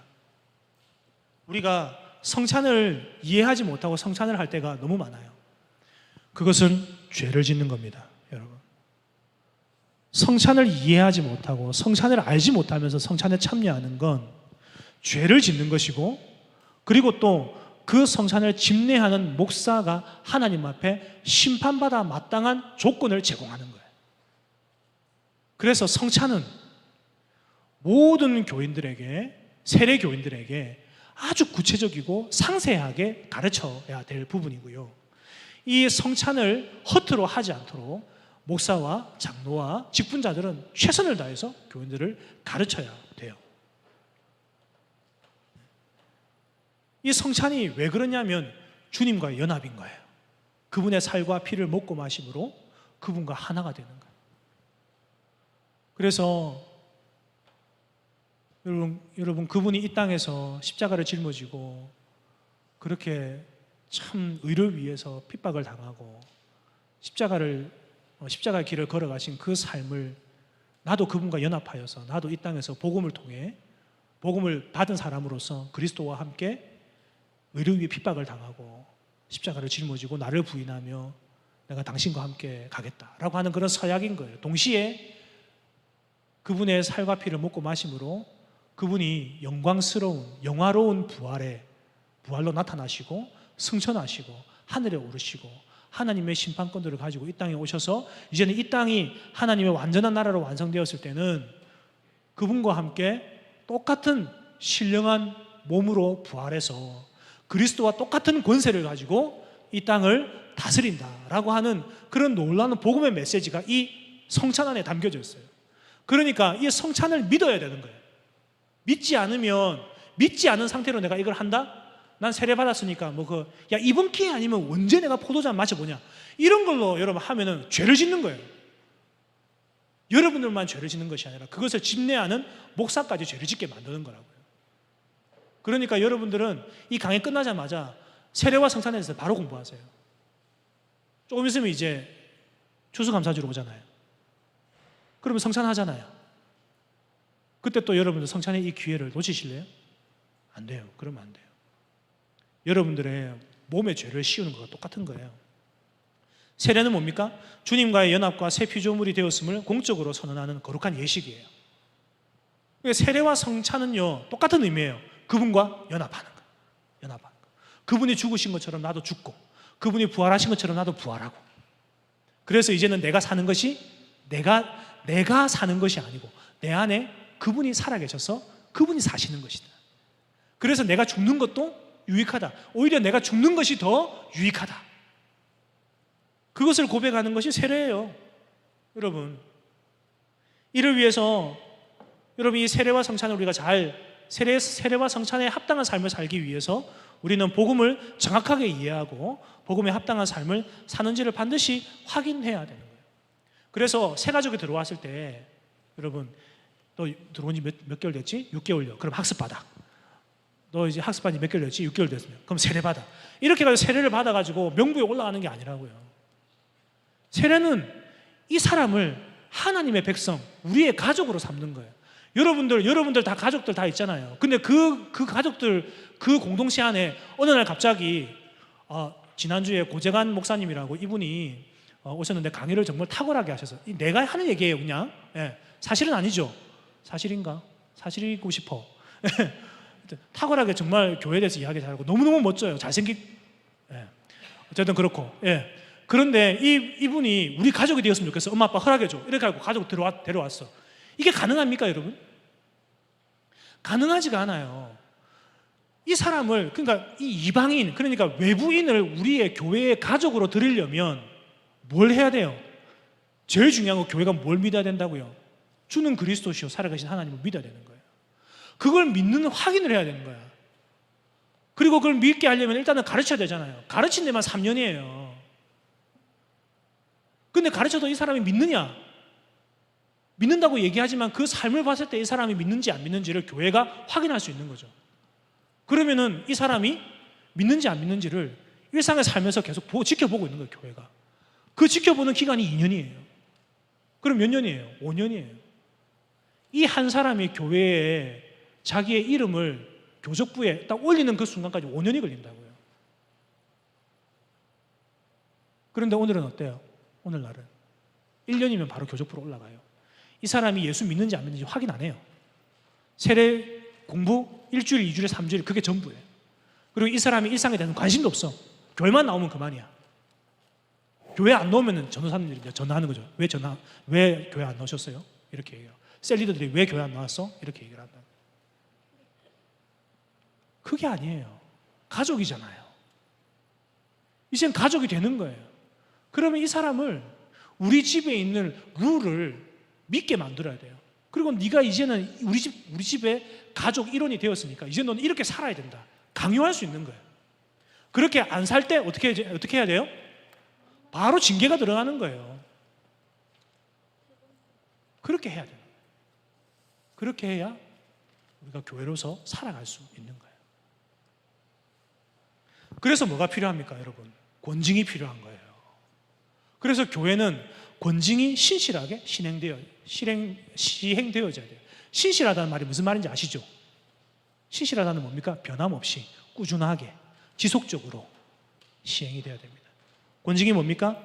교회가 세속적인 것과 죄로부터 거룩함을 지키기 위해 주님으로부터 감독이 권세를 위임받아 모든 신자들에게 행하는 권면과 징계, 이것이 바로 권징이에요. 권징이 왜 필요할까요? 교회가 정말 중요한 건 뭐냐면 거룩함이에요. 여러분, 교회에 중요한 건 뭐다? 예배도 중요하고, 그리고 뭐 기도도 중요하고, 교육도 중요하고, 전도도 선교도 다 중요하지만 진짜 중요한 것은 거룩함이에요. 아무리 선교를 열심히 하고 전도를 열심히 하고 예배가 뜨겁고 그렇게 한다고 하더라도 교회가 거룩성을 잃어버리면 그 모든 것들은 다 오염된 거예요. 더러운 것들이에요. 그래서 여러분, 교회는 거룩함을 지키기 위해서 이 권징을 해야 되는 거죠. 우리 교회가, 여러분, 우리 교회뿐만이 아니라 모든 교회가 이미와 아직 사이에 있어요. 이미와 아직이 뭡니까? 가까이 왔다. 하나님의 나라가 가까이 왔다. 이미 왔는데 아직 오지 않았다. 이 사이인 거예요, 우리가 지금. 이것을 종말론적인 교회라고 하는데요. 이 사이에 세워진 교회는 여러분 불완전해요. 온전하지 못해. 실수가 계속 발생되어져요. 왜냐하면 여전히 세상의 영향을 받고 있기 때문이죠. 그렇기 때문에 여러분, 그런 영향 속에서 이 교회가 세속화되지 않기 위해서 계속 지켜가야 되는 거예요. 그 지켜가는 것이 뭐다? 거룩한 복음을 선포하는 거예요. 그 복음을 선포해야 돼. 교회가 복음을 선포함으로 이 교회 안에 가시적으로는, 눈으로는 불신자인지 저 사람이 신자인지 구분이 안 되지만 언제 구분이 되어져요? 복음을 전했을 때 그 반응으로 이 사람이 신자다 불신자다를 구분할 수 있는 거예요. 그래서 교회에서 복음이 신실하게 아주 순수한 복음이 전해지면 거기서 믿는 자들과 안 믿는 자들이 나오는 거예요. 그리고 불신자들은 교회에 있는 것을 불편해해야 돼요. 불편해해야 돼요. 도저히 저 설교 못 듣겠다. 와, 진짜 어떻게 목사가 저런 설교를 할 수 있냐. 도저히 저게 동의할 수 없다. 난 이게 못 다니겠다. 여러분, 그게 바로 교회의 거룩성이에요. 여러분은 청년교회는 거룩합니까? 여러분, 여기 이 가운데는 강도사님의 설교를 도저히 못 듣겠다. 진짜 난 정말 저분의 설교는 난 진짜 마음에 안 든다. 동의 안 한다. 동의 못 하겠다. 이렇게 하신 분은 계신가요? 회개하십시오. 여러분들이 죄인이기 때문에 그렇습니다. 교회의 복음이 순수하게 선포되어질 때 그때야 비로소 불신자와 신자가 나눠지는 그 시점인 거예요. 그래서 여러분들은 복음을 들어야 되는 거예요. 똑같은 말이지만 복음을 들어야 돼요. 왜? 하나님께서 우리들에게 은혜를 주시고 구원을 주시는 그 원리, 그 방식이 뭐예요? 복음을 듣고 믿음으로 말미암아 하나님 나라의 유업을 얻는 것, 이것이 하나님께서 정해놓으신 룰이에요. 그렇기 때문에 우리는 교회 오더라도 무조건 어디에? 말씀에 집중해야 돼요. 말씀에 집중해야 돼요. 이게 정말 중요한 부분인 거예요. 이것을 통해서 교회가 거룩해진다. 이 거룩함을 유지하기 위해서 권징이 날마다 시행되어져야 되는데, 그 첫 번째 권징이 뭐다? 설교다. 설교를 통해서 우리의 죄가 드러나는 거예요. 여러분, 권징의 역할은 바로 우리의 죄를 들추는 거예요. 우리의 죄를 들추는 것. 설교가 바로 그것이죠. 그 다음에 뭐예요? 성례. 성례를 통해서 우리의 죄가 드러나요. 아, 내가 죄인이구나 라는 것을 알게 되는 거죠. 그렇게 하면 어디로 가요? 회심으로 바로 가잖아요. 회개로 바로 가잖아요. 그러니까 이게 굉장히 중요한 권징이죠. 그리고 세 번째 권징은 뭡니까? 그 사람이 죄를 범했어. 근데 지나가는 그 남북의 청년부 한 지체가 그 사람의 죄를 짓는 그 현장을 목격을 했어. 이때 바로 권징이 들어가야 돼요. 어떻게 권징이 들어가느냐? 바로 교회에 가가지고 강도사님, 걔가요 이렇게 얘기를 해야 되나요? 그게 아니라 그 사람과 마주해야 돼요. 내가 네 안 보려고 했는데 봤다. 어떻게 된 거냐? 그렇게 물어봐야 돼요. 자초지종을 들어야 돼요. 그리고 그것이 온전한 것이라면 받아들이되, 조심하라고 얘기를 하되, 온전하지 않고 공동체를 파괴하는 분명한 죄의 모습이다. 그러면 그것을 그 자리에서 얘기를 해야 돼요. 그리고 이 얘기한 사람은 절대 다른 사람한테 얘기하면 안 돼요. 왜? 가족이니까. 이 사람이 우리 가족이니까 더 이상 상처받지 않도록 하는 거예요. 그렇게 했을 때 이 사람이 회개하면요, 아무 일도 없었던 것처럼 그냥 받아들이면 돼요. 근데 문제는 뭐다? 오늘날의 문제는 자기 잘못이 드러났는데도 그것을 인정하지 않아요. 그게 뭐 어때서? 내만 그러냐? 다른 애들 다 그래. 야, 누구누구는 어제도 그랬어. 그 사람을 통해서 교회 안에 숨어있는 죄인들이 다 드러나는 거야. 걔도 그랬어. 걔도 그런 거야. 같이 했어 그때. 이렇게 얘기를 해버리는 거야. 그렇게 해서 회개를 안 한다. 그러면은 셀 리더하고 간사님을 데리고 다시 찾아가요. 찾아가서 이런 잘못을 저질렀으니까 회개하고 돌아와라. 이 죄를 인정해라. 회개하고 돌아와라. 교회는 모르지라도 하나님 다 아신다. 그렇게 해도 회개하지 않는다. 그러면 바로 이제 가는 거죠. 강도사님한테, 강도사님, 걔가 그랬어요. 이렇게 얘기하면 강도사님이 이제 교회 셀 리더들을 불러가지고, 간사들을 불러가지고 이제 어떻게 할 거냐 이렇게 얘기를 하는 거죠. 그렇게 해서 공회에서 세워서 그 죄를 뉘우치게 만들고 계속 기회를 주는 거죠. 기회를. 그렇게 해도 회심하지 않고 회개하지 않는다. 그러면은 어떻게 해요? 이방인처럼 취급하는 거예요. 그리고 세리와 뭐죠? 그 창기처럼 취급해 버려요. 그게 바로 교회의 거룩성, 권징이에요. 그렇게 했는데 이 사람이 진짜 막판에 회심하고 돌아와. 그러면은 이전에 그 있었던 그 모든 것들은 아무것도 없어. 그냥 다 기억하지 마. 그러면서 다시 품어주고. 여러분, 이게 가족이에요. 가족이니까 이게 가능한 거예요. 권징이 네 잘못했으니까 네 맛 좀 봐라 이렇게 해가지고 막 벌 주려고 하는 게 아니에요. 여러분, 그 사람을 얻기 위한 거예요. 성경에도 예수님께서 말씀하셨어요. 그 사람이 그렇게 회개하고 돌아오면 너희든 잃었던 한 형제를 얻는 것이다. 이렇게 말씀을 하세요. 이 모든 것들이 사랑함으로 나타나는 일들이죠. 자, 넘어가고요. 마지막 장입니다. 마지막 장에 권징은 징계하고 처벌하는 것이 아니라 한 형제를 도로 찾는 겁니다. 권징은 둘째 아들을 떠나보내는 아버지 심정이에요. 둘째 아들이 아버지 유산 주세요. 그럴 때 그냥 떠나보내는 그 아버지의 심정이 바로 권징이에요. 잡지 않고 야단치지 않는 거죠. 일단 보내는 거죠. 그렇게 하고 돌아와서 회개하면 네가 너에게 줬던 그거 어째서 다 썼어? 에이 이런 나가. 이게 아니라 어떻게 합니까? 너무너무 기뻐가지고 죽었던 내 아들이 돌아왔다. 그러면서 안고 잔치를 벌리는 거예요.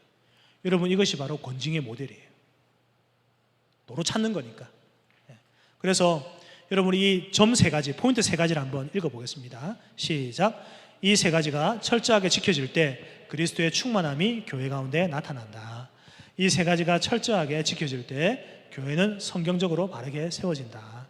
또 이 세 가지가 바르게 지켜질 때 교회에 소속된 신자도 강력한 믿음을 소유하게 된다. 자, 이제 마지막입니다.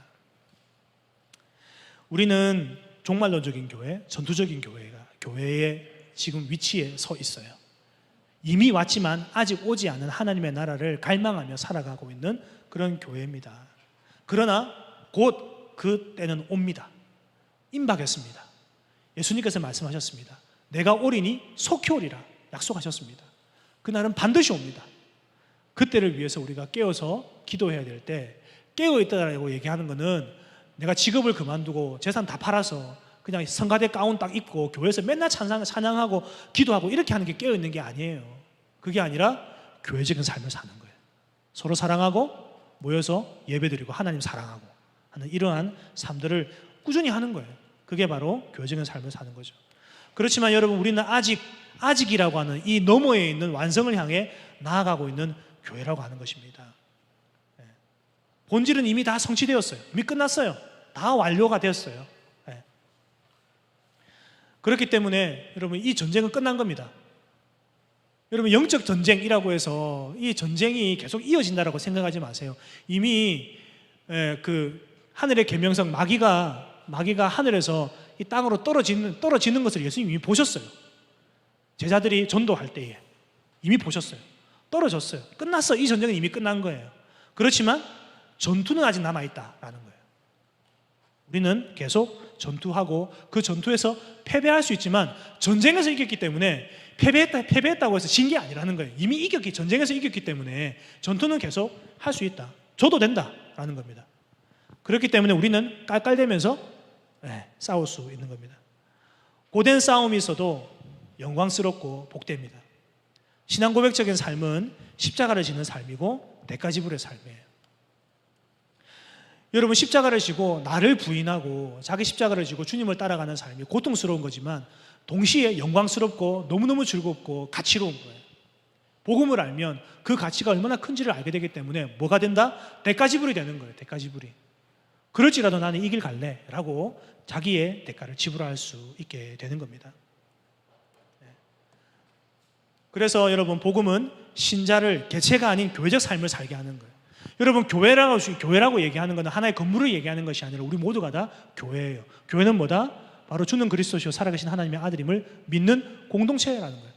그렇기 때문에 우리는 머리 대신 그리스도와 함께 연결되어져 있고 우리가 서로 사랑하고 한 몸으로 된 자들이다. 이제는 여러분들의 지체를 생각할 때 어떻게 생각해야 되냐? 그냥 우리 교회 교인이다라고 생각하시면 안 돼요. 우리 가족이다 생각하셔야 돼요. 밥도 같이 먹어야 돼요. 여러분들의 물건을 같이 사용해야 돼요. 그런 일은 있으면 좋겠다. 통장을 같이 쓰고. 와, 진짜. 근데 알고 보니까 카드는 내가 들고 있고 통장은 네 가져라 이렇게 하고 도장도 없고 통장에 돈을 뺄 수 없어. 이런 거 있으면 참 좋겠다. 그렇게 하는 거죠. 교회적 삶을 살아가는 거예요. 이것이 바로 우리에게 남겨진 그리스도의 고난입니다. 자, 마지막 세 번째, 아직 그 너머를 기다리는 교회의 사명이 있어요. 계명을 자발적으로 지켜 나가는 겁니다. 죄인인 나와 매일 싸우는 삶을 살아가고 이웃을 내 몸과 같이 사랑하기 위해서 지체된 자들을 책임지는 것. 책임진다라고 하는 것, 가장 큰 거는 그 사람이 구원의 길에서 벗어나지 않도록 우리가 책임지는 거예요. 그 말은 무슨 말이냐면 계속 복음을 듣도록 기회를 제공해 주는 거예요. 그리고 못 일어난다. 그러면은 내 거 아니에요. 못 일어난다. 그렇게 얘기하면 그 사람 집에 찾아가지고 끌고 와야 돼. 와가지고 어떻게든 복음을 듣게 만들어야 돼요. 복음을 들어야 우리의 마음에 변화가 일어나니까요. 그것이 바로 그 사람을 책임지는 거예요. 그래서 여러분들 발발이 전하셔야 돼요. 발발이. 그리고 교회적인 삶을 세상에 흘려보낸다. 이게 정말 중요합니다. 다 중요하지만 결정적으로 중요한 것은 우리가 서로 사랑하지 않으면 전도, 선교 아무런 소용이 없어요. 예수님께서 말씀하셨습니다. 너희가 서로 사랑하면 세상 사람들이 너희를 보고 너희가 내 제자인 줄 알리라. 예수님께서 제자들에게 밖에 나가가지고 너희들이 서로 그들을 사랑해라 라고 얘기하신 게 아니에요. 밖에 나가지 않아도 된다. 그렇지만 너희들끼리 서로 사랑해라. 그러면 그 사랑을 보고 세상 사람들이 너희가 내 제자인 줄 알 거다. 여러분, 교회가 세상의 눈치를 보고 세상에 뭔가를 좀 잘해주려고, 세상 사람들에게 뭔가 좀 욕 안 들어먹으려고 너무너무 우리는 노력을 많이 하고 신경을 많이 써요. 눈치도 많이 보고. 근데 그렇게 하는데 여러분, 교회가 왜 덕스럽지 못하고 이럴까요? 전모시 때문에 그런가요? 그게 아니에요, 여러분. 교회 안에서 정작 해야 될 것들을 하지 않으니까 교회 안에서 나타나야 될 그 증거가 나타나지 않고 사람들이 그것을 보지 못하는 거예요. 저는 도전합니다, 여러분들에게. 여러분들끼리 서로 사랑하십시오. 내 이웃을 내 몸과 같이. 여러분들이 내 이웃을 어떻게, 내 가족을 어떻게 사랑할 건가, 내 지체를 어떻게 사랑할 건가, 그 기준이 뭐냐면 여러분들이 여러분들을 사랑하는 것만큼 그 이웃을 사랑하시라고요. 여러분들에게 어떻게 여러분들을 한 달 월급을 딱 받아서, 용돈을 받아서 여러분들을 위해서 어떻게 쓰고 계십니까? 그 돈을 얼만큼 쓰고 계세요? 그 쓰는 것만큼 이웃을 위해 써야 돼요. 그게 바로 이 말씀대로 순종하는 거예요. 그걸 요구하는 거예요. 그걸 요구하는 거예요. 여러분, 그렇게 할 때 하나님께서 우리 안에 충만히 흘러넘치는 그 사랑을 퍼서 세상 사람들에게 뿌려준다고요. 봐라, 이게 바로 교회다라고. 그렇게 하면 세상 사람들이 아, 교회가 저런 곳이구나라고 본다고요. 선교지에, 그리고 불쌍한 사람들에게 무조건 돈 주고 막 물건 퍼나르고 이런 것이 아니에요. 이런 게 아니에요. 그것보다 더 시급한 것은 우리 안에 잃어버린 왜곡된 사랑을 회복하는 거예요. 그렇게 해서 그분의 계명을 자발적으로 순종하는 거예요. 자발적으로. 그렇게 해야 되는 거죠. 그리고 리더들과 목회자와 그리고 교사들은 그 사람이 자발적으로 계명에 순종할 수 있는 수준이 될 때까지 끊임없이 복음을 정확하게 가르치는 이러한 작업들이 계속 되어져야 된다라는 것입니다. 사실 마지막에는 설교가 준비되어져 있어요. 그렇지만 시간이 많이 되어졌기 때문에 설교는 안 해요. 그렇지만 설교를 요약해서 말씀드릴게요. 여러분, 베드로후서 2장에 보면 롯에 대한 이야기가 나와요. 이 롯은 소돔에 살았던 아브라함의 조카입니다. 이 소돔이 여러분 얼마나 아름다운 도시였는지, 그 소돔을 보면 성경의 창세기에 보니까 멸망하기 전에 소돔의 모습은 에덴 동산 같았더라, 이렇게 모세가 기록을 했어요. 그 정도로 아름다운 도시였어요. 그리고 그 소돔이라고 하는 도시는 젊은 층들이 아주 활기차게 움직였던 그러한 도시였어요. 여러분, 어느 시대나 마찬가지 젊은 사람들이 모여있는 곳은 문화의 최접경지, 그리고 아주 현란한 문화, 그리고 아주 이렇게 조금 정말 하여튼 너무 찬란한, 너무 화려한 이런 문화들로 되어져 있죠. 대구에도 여러분 젊은이들의 거리들이 있을 거 아니에요. 그곳에 가보세요. 젊은이들이 주로 오는 그런 곳이기 때문에 젊은이들을 타겟으로 해서 많은 상업 구조가 이렇게 많이 만들어져 있어요. 즐길 수 있는 곳, 그 다음에 아이 쇼핑할 수 있는 곳, 이런 것들이 많이 되어 있죠. 그러니까 젊은이들이 계속 모이는 거예요. 소돔이 그런 곳이었다고요. 소돔이 그런 곳이었다. 근데 여러분, 어느 날 그 소돔을 멸망시키기 위해서 하나님과 그의 사자들이 옵니다. 그 안에 살고 있는 이 롯이 그것을 알아봅니다. 하나님을 알아봅니다. 그리고 그분들을 영접합니다. 그리고 먹을 것을 대접합니다. 근데 마침 거기에 누가 왔냐면 그 롯의 집으로 들어가는 그 천사들을 보고 주변 사람들이 너무 아름다워서 모든 사람들이 롯의 집을 둘러쌉니다. 그렇게 해서 롯을 불러내서 그 사람들을 우리들에게 보내달라, 우리가 그들과 상관하리라 얘기를 합니다. 여러분, 여기에 모여있는 사람들이 어떤 사람들인지 아세요? 성경에 보니까 노소를 막론하고 라고 되어 있어요. 여러분, 그들과 상관한다라고 하는 것은 무엇을 의미하냐면 성적인 문란을 얘기하는 거죠. 그리고 또 무엇을 의미하는 거냐면 동성애를 얘기하는 거예요. 동성애. 근데 여러분, 동성애라고 하면 젊은 층들이 합니까? 아니면은 연세 많은 분들이 합니까? 젊은 층들이 하잖아요. 이게 바로 젊은이들의 문화가 극단적으로 가게 되면 나타나는 현상이에요. 소돔이 그랬다고요. 근데 소돔이 젊은 층들만 그런 것이 아니라 노소를 막론하고 늙은 사람들이나 젊은 사람들이나 어린 사람들이나 다 남자와 상관하기 위해서 다 몰려드는 거예요. 여러분, 그리고 동성애라고 하는 것은 은밀하고 수치스러운 거잖아요, 어떻게 보면.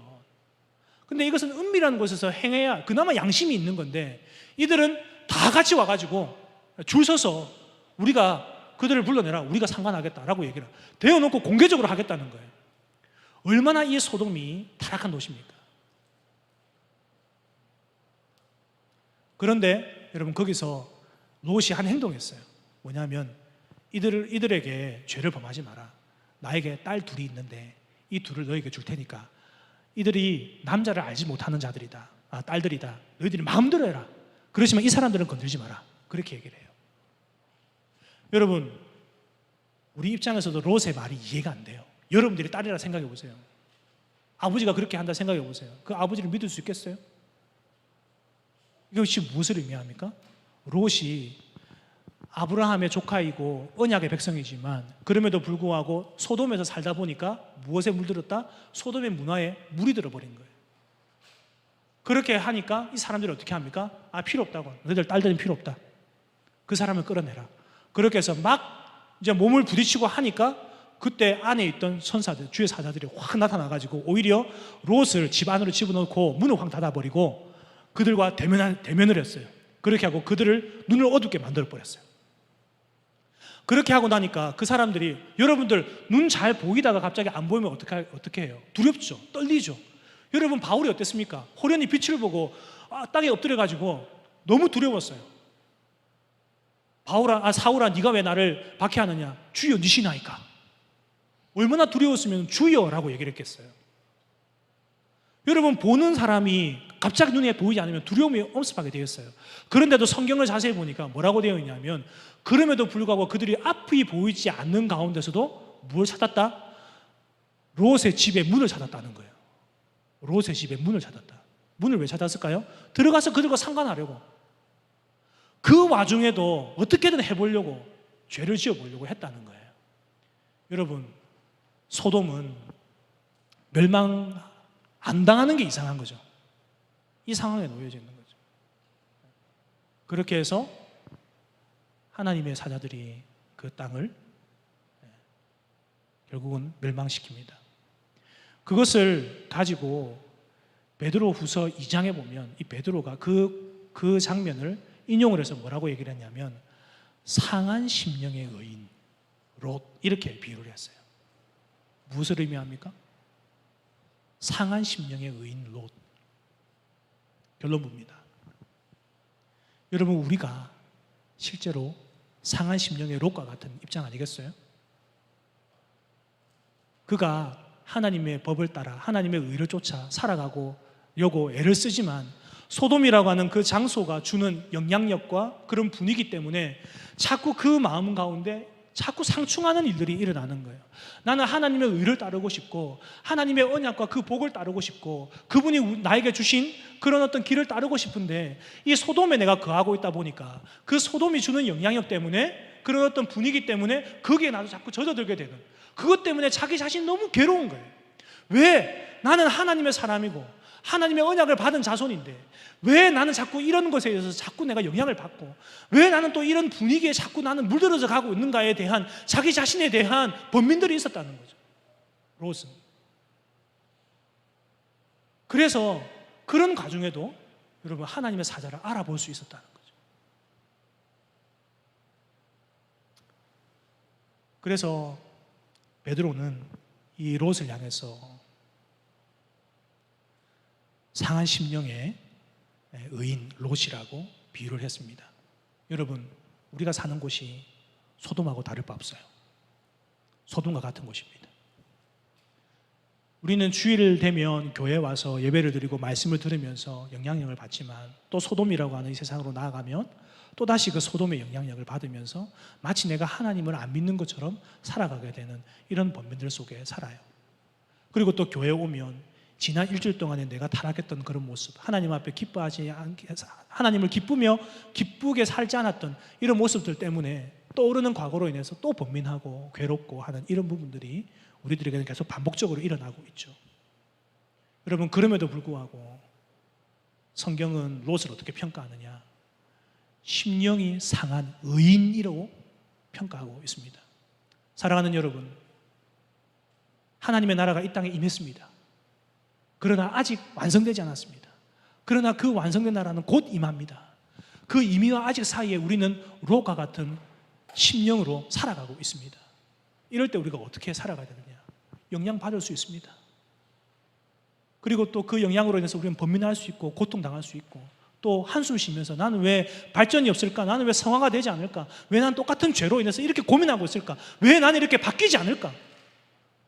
그런 똑같은 질문 앞에 여러분은 늘 진실한 대답을 하는 게 지쳐 있을 겁니다. 그럼에도 불구하고 우리가 포기하지 말아야 될 것은 무엇인지 아십니까? 바로 복음이 우리들에게 요구하는 삶을 살아가는 것, 그리고 교회적인 삶을 살아가는 이 일, 그로 통해서 우리가 상한 심령일지라도 그분의 나라를 소망하면서 살아가는 것. 그렇게 하니까 여러분, 소돔의 멸망이 롯에게는 복음이었던 거예요. 차라리 이 나라가 없어졌으면 좋겠다. 그러면 내가 더 이상 소돔의 영향을 받지 않을 거 아니냐.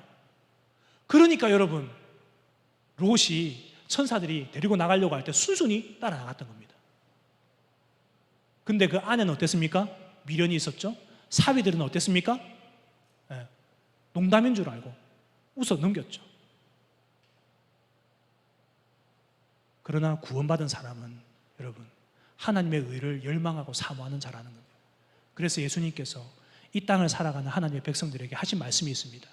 심령이 가난한 자는 천국이 그들의 것이며 애통하는 자는 복이 있나니 저희가 위로를 받을 것이며 온유한 자는 복이 있나니 저희가 땅을 기업으로 받을 것이며 마음이 청결한 자는 복이 있나니 저가 하나님을 볼 것이며 의에 줄이고 목마른 자는 복이 있나니 천국이 그들의 것이며 의료 위에 박해를 받는 자는 복이 있나니 하나님의 나라를 유업으로 받을 것이다.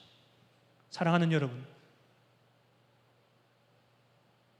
우리가 이 땅을 살아가는 하나님의 나라의 삶을 살아가는 정체성을 가지고 있지만 이 땅에서 여전히 롯과 같은 입장일 수 있어요. 그렇지만 여러분, 그런 삶을 산다 할지라도 우리의 정체성은 바뀌지 않습니다. 하나님께서 결국은 이루실 겁니다.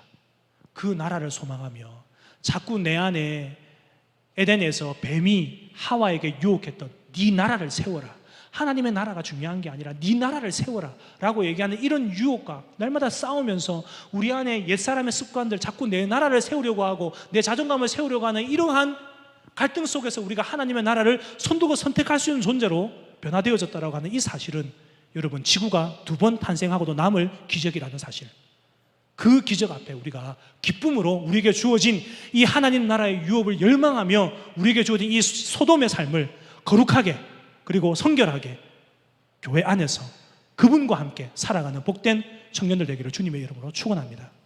기도하겠습니다. 우리 기도하기 전에 우리 잠깐 찬양 하나 하고, 죄송한데요, 제가 이게 목이 좀 가가지고 노래를 제가 이게 낮은 A로 하니까 좀 낫더라고요. 그래서 조금 좀 힘들 수 있을 것 같은데 누가 한두 분만 좀 같이 불러주시면 감사하겠습니다. 뭐 이렇게 드럼을 치셔도 괜찮고 좋습니다. 우리 교회는 뭐 악기가 없고 기타 하나로 다 하거든요. 그래서 이런 게 얼마나 좋은지 몰라요. 아직까지 내가 젊네. 예. 자, 우리 그분의 나라를 여러분 기대합시다. 지난번에도 수련회 때 제가 말씀드렸지만 이 곡을 제가 참 좋아해요. 왜냐하면 요나단은 자기 아버지가 왕이었잖아요. 그런데도 불구하고 사울의 나라는 금방 무너지는 걸 알았어요. 자기 아버지 나라는 무너질 걸 알았지만 다윗을 통해서 임할 하나님의 나라는 영원하다는 것을 또 알았어요.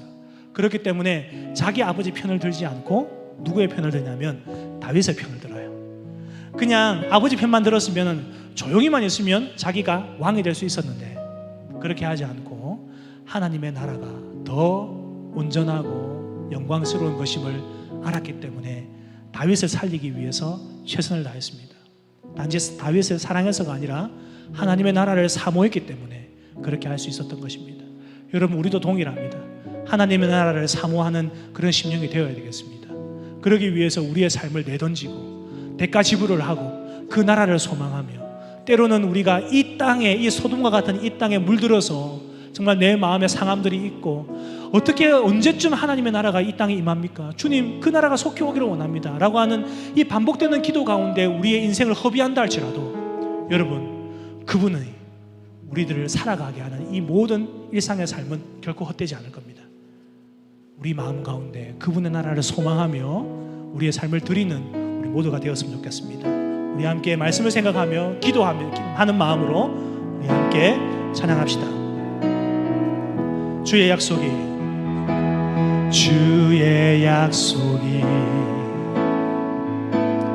아득하여도 나의 자리를 힘써 지키리. 주의 마음에 합한 자 되어 그 길 기꺼이 나 걷게 하소서. 주의 계획은 성실하시니 나의 고백을 온전케 하네. 주의 나라가 세워짐을 바라며 모든 것 기꺼이 주께 드리네. 내 맘 아시는 주님, 내 맘 아시는 주님, 힘겹게 지내온 바램들 다 내려놓고 주의 위로 전하며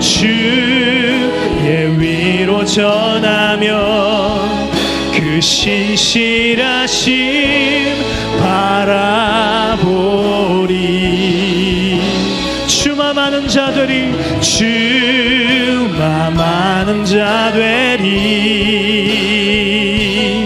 주님의 일하심 비추는 그 통로 되어 주의 나라 위하여 내 소망 넘어 주 뜻 이루. 주의 계획은 성실하시니 주의 계획은 나의 고백을 온전케 하리.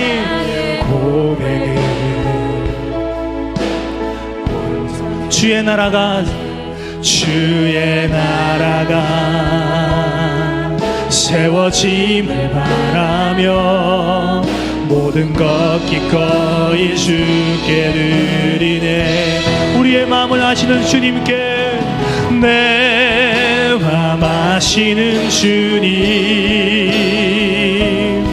힘겹게 비워낸 바램들 다 내려놓고 주의 위로 전하며 그 신실하심 바라보리. 주만 많은 자 되리.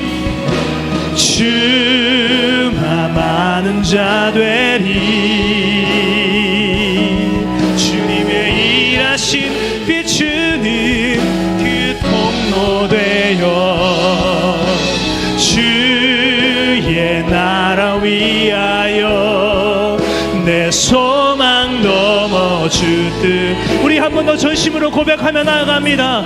내 맘 아시는 주님, 내 맘 아시는 주님, 힘겹게 지워낸 바램들 다 내려놓고 주의 위로 전하며 그 신실하심 바라보리. 주만 많은 자 되리.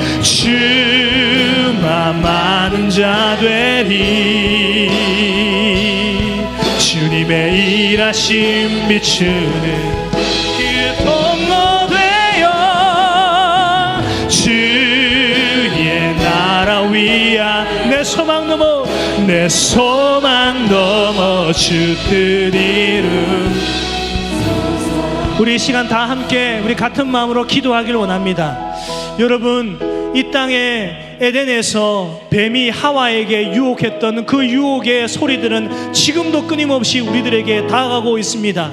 하나님의 나라가 이미 임했고 이제는 하나님의 나라가 완성한 나라가 곧 임했음에도 불구하고 여전히 사탄이 그 나라가 아직 멀었다라고 우리를 유혹하면서 네가 하나님이 되어라고 우리들을 끊임없이 유혹하고 있습니다. 소돔과 같은 이 땅에서 우리가 정말 소돔의 영향을 받으면서 내 심령이 상할 때가 얼마나 많습니까? 여러분, 그럴 때라도 하나님께서 우리들에게 주시는 소망이 있습니다. 그것이 무엇이냐면 바로 하나님의 나라인 것입니다. 하나님의 나라는 이미 임했습니다. 그리고 하나님의 나라는 곧 완성될 것입니다. 그 완성된 그 나라 사이에서 하나님께서 교회를 통해서 우리를 이끌어가고 계십니다.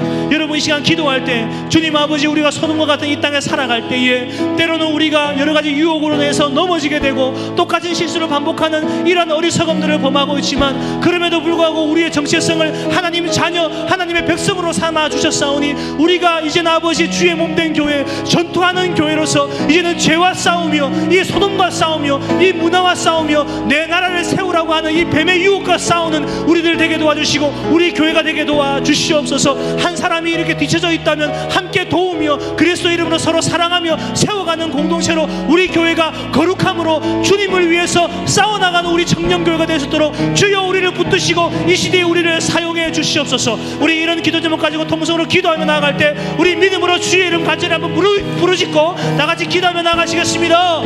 주여, 은혜로우신 하나님 아버지 감사합니다. 하나님 아버지, 오늘도 우리들에게 귀한 말씀을 통해서 하나님의 놀라운 뜻을 깨달아 알게 하시니 참으로 감사합니다. 그리스도의 몸이며 그리스도의 영광이고 하나님의 영광이 교회를 통해서 우리들이 받아 누리는 복이 얼마나 귀하고 놀라운 것인가를 또한 알게 해주신 것을 참으로 감사합니다. 하나님 아버지여, 우리가 교회로 살아가고 있지만 여전히 소돔과 같은 세상 가운데서 우리가 정말 아버지 이미와 아직 사이에 끼어서 아버지 하나님이여 상한 심령의 롯과 같은 마음으로 살아가고 있습니다. 하나님 아버지, 비록 아버지 하나님이여 여전히 우리가 세상에 정말 제한되는 그런 아버지 구조 가운데 살아가고 있고 똑같은 죄로 인해서 무너지고 있고 여전히 정말 아버지 하나님이 우리가 똑같은 죄 앞에서 아버지 하나님 앞에 범죄하며 살아가고 있을지라도 주님 아버지, 우리를 불쌍히 여주시옵소서. 우리를 긍휼히 여주시옵소서. 우리 안에 정말 아버지 순결한 마음을 주시옵소서. 우리 안에 죄를 미워하는 마음을 주옵소서. 아버지, 우리 안에 정말 아버지 죄로 인해서 내 가슴을 치고 통회하는 아버지 거룩한 마음을 주시옵소서. 말씀 앞에 아버지 진지하게 반응하는 우리들 되게 도와주시옵소서.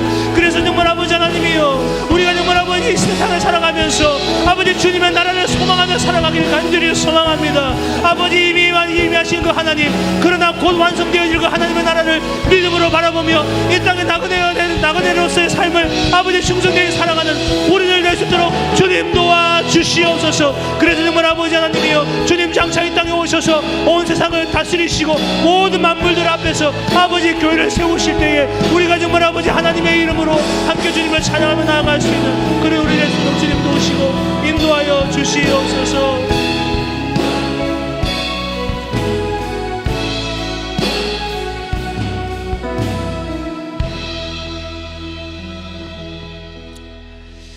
살아계신 하나님 아버지, 긴 시간이지만 또 이렇게 우리가 같은 마음으로 주님의 교회를 고민하고 또한 말씀을 통해서 당신의 메시지를 듣게 해주셔서 감사합니다.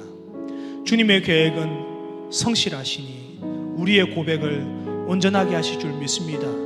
소돔과 같은 세상 가운데 살아가고 있어서 오늘의 고백과 내일의 고백이 사뭇 다를 수 있겠지만 그럼에도 불구하고 하나님께서는 그분의 성실한 계획하심으로 우리를 온전하게 완성하게 하실 줄 믿습니다.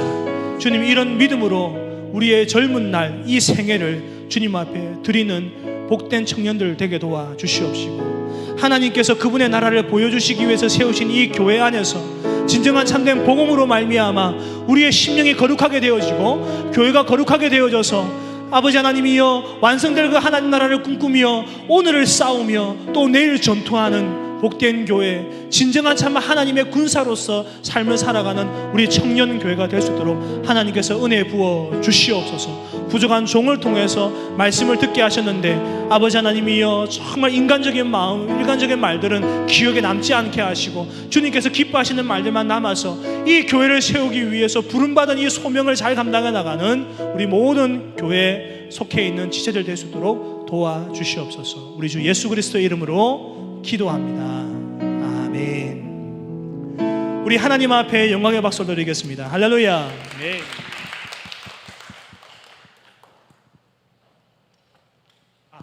축도로 예배를 마치겠습니다.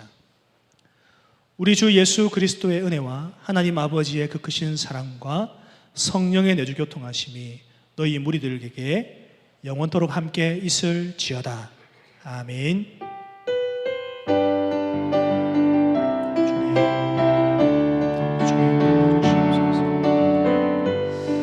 주님 감사합니다. 주님 이런 영광스러운 아버지 교회에 대한 이야기를 아버지 지체들에게 할 수 있게 해주셔서 감사합니다.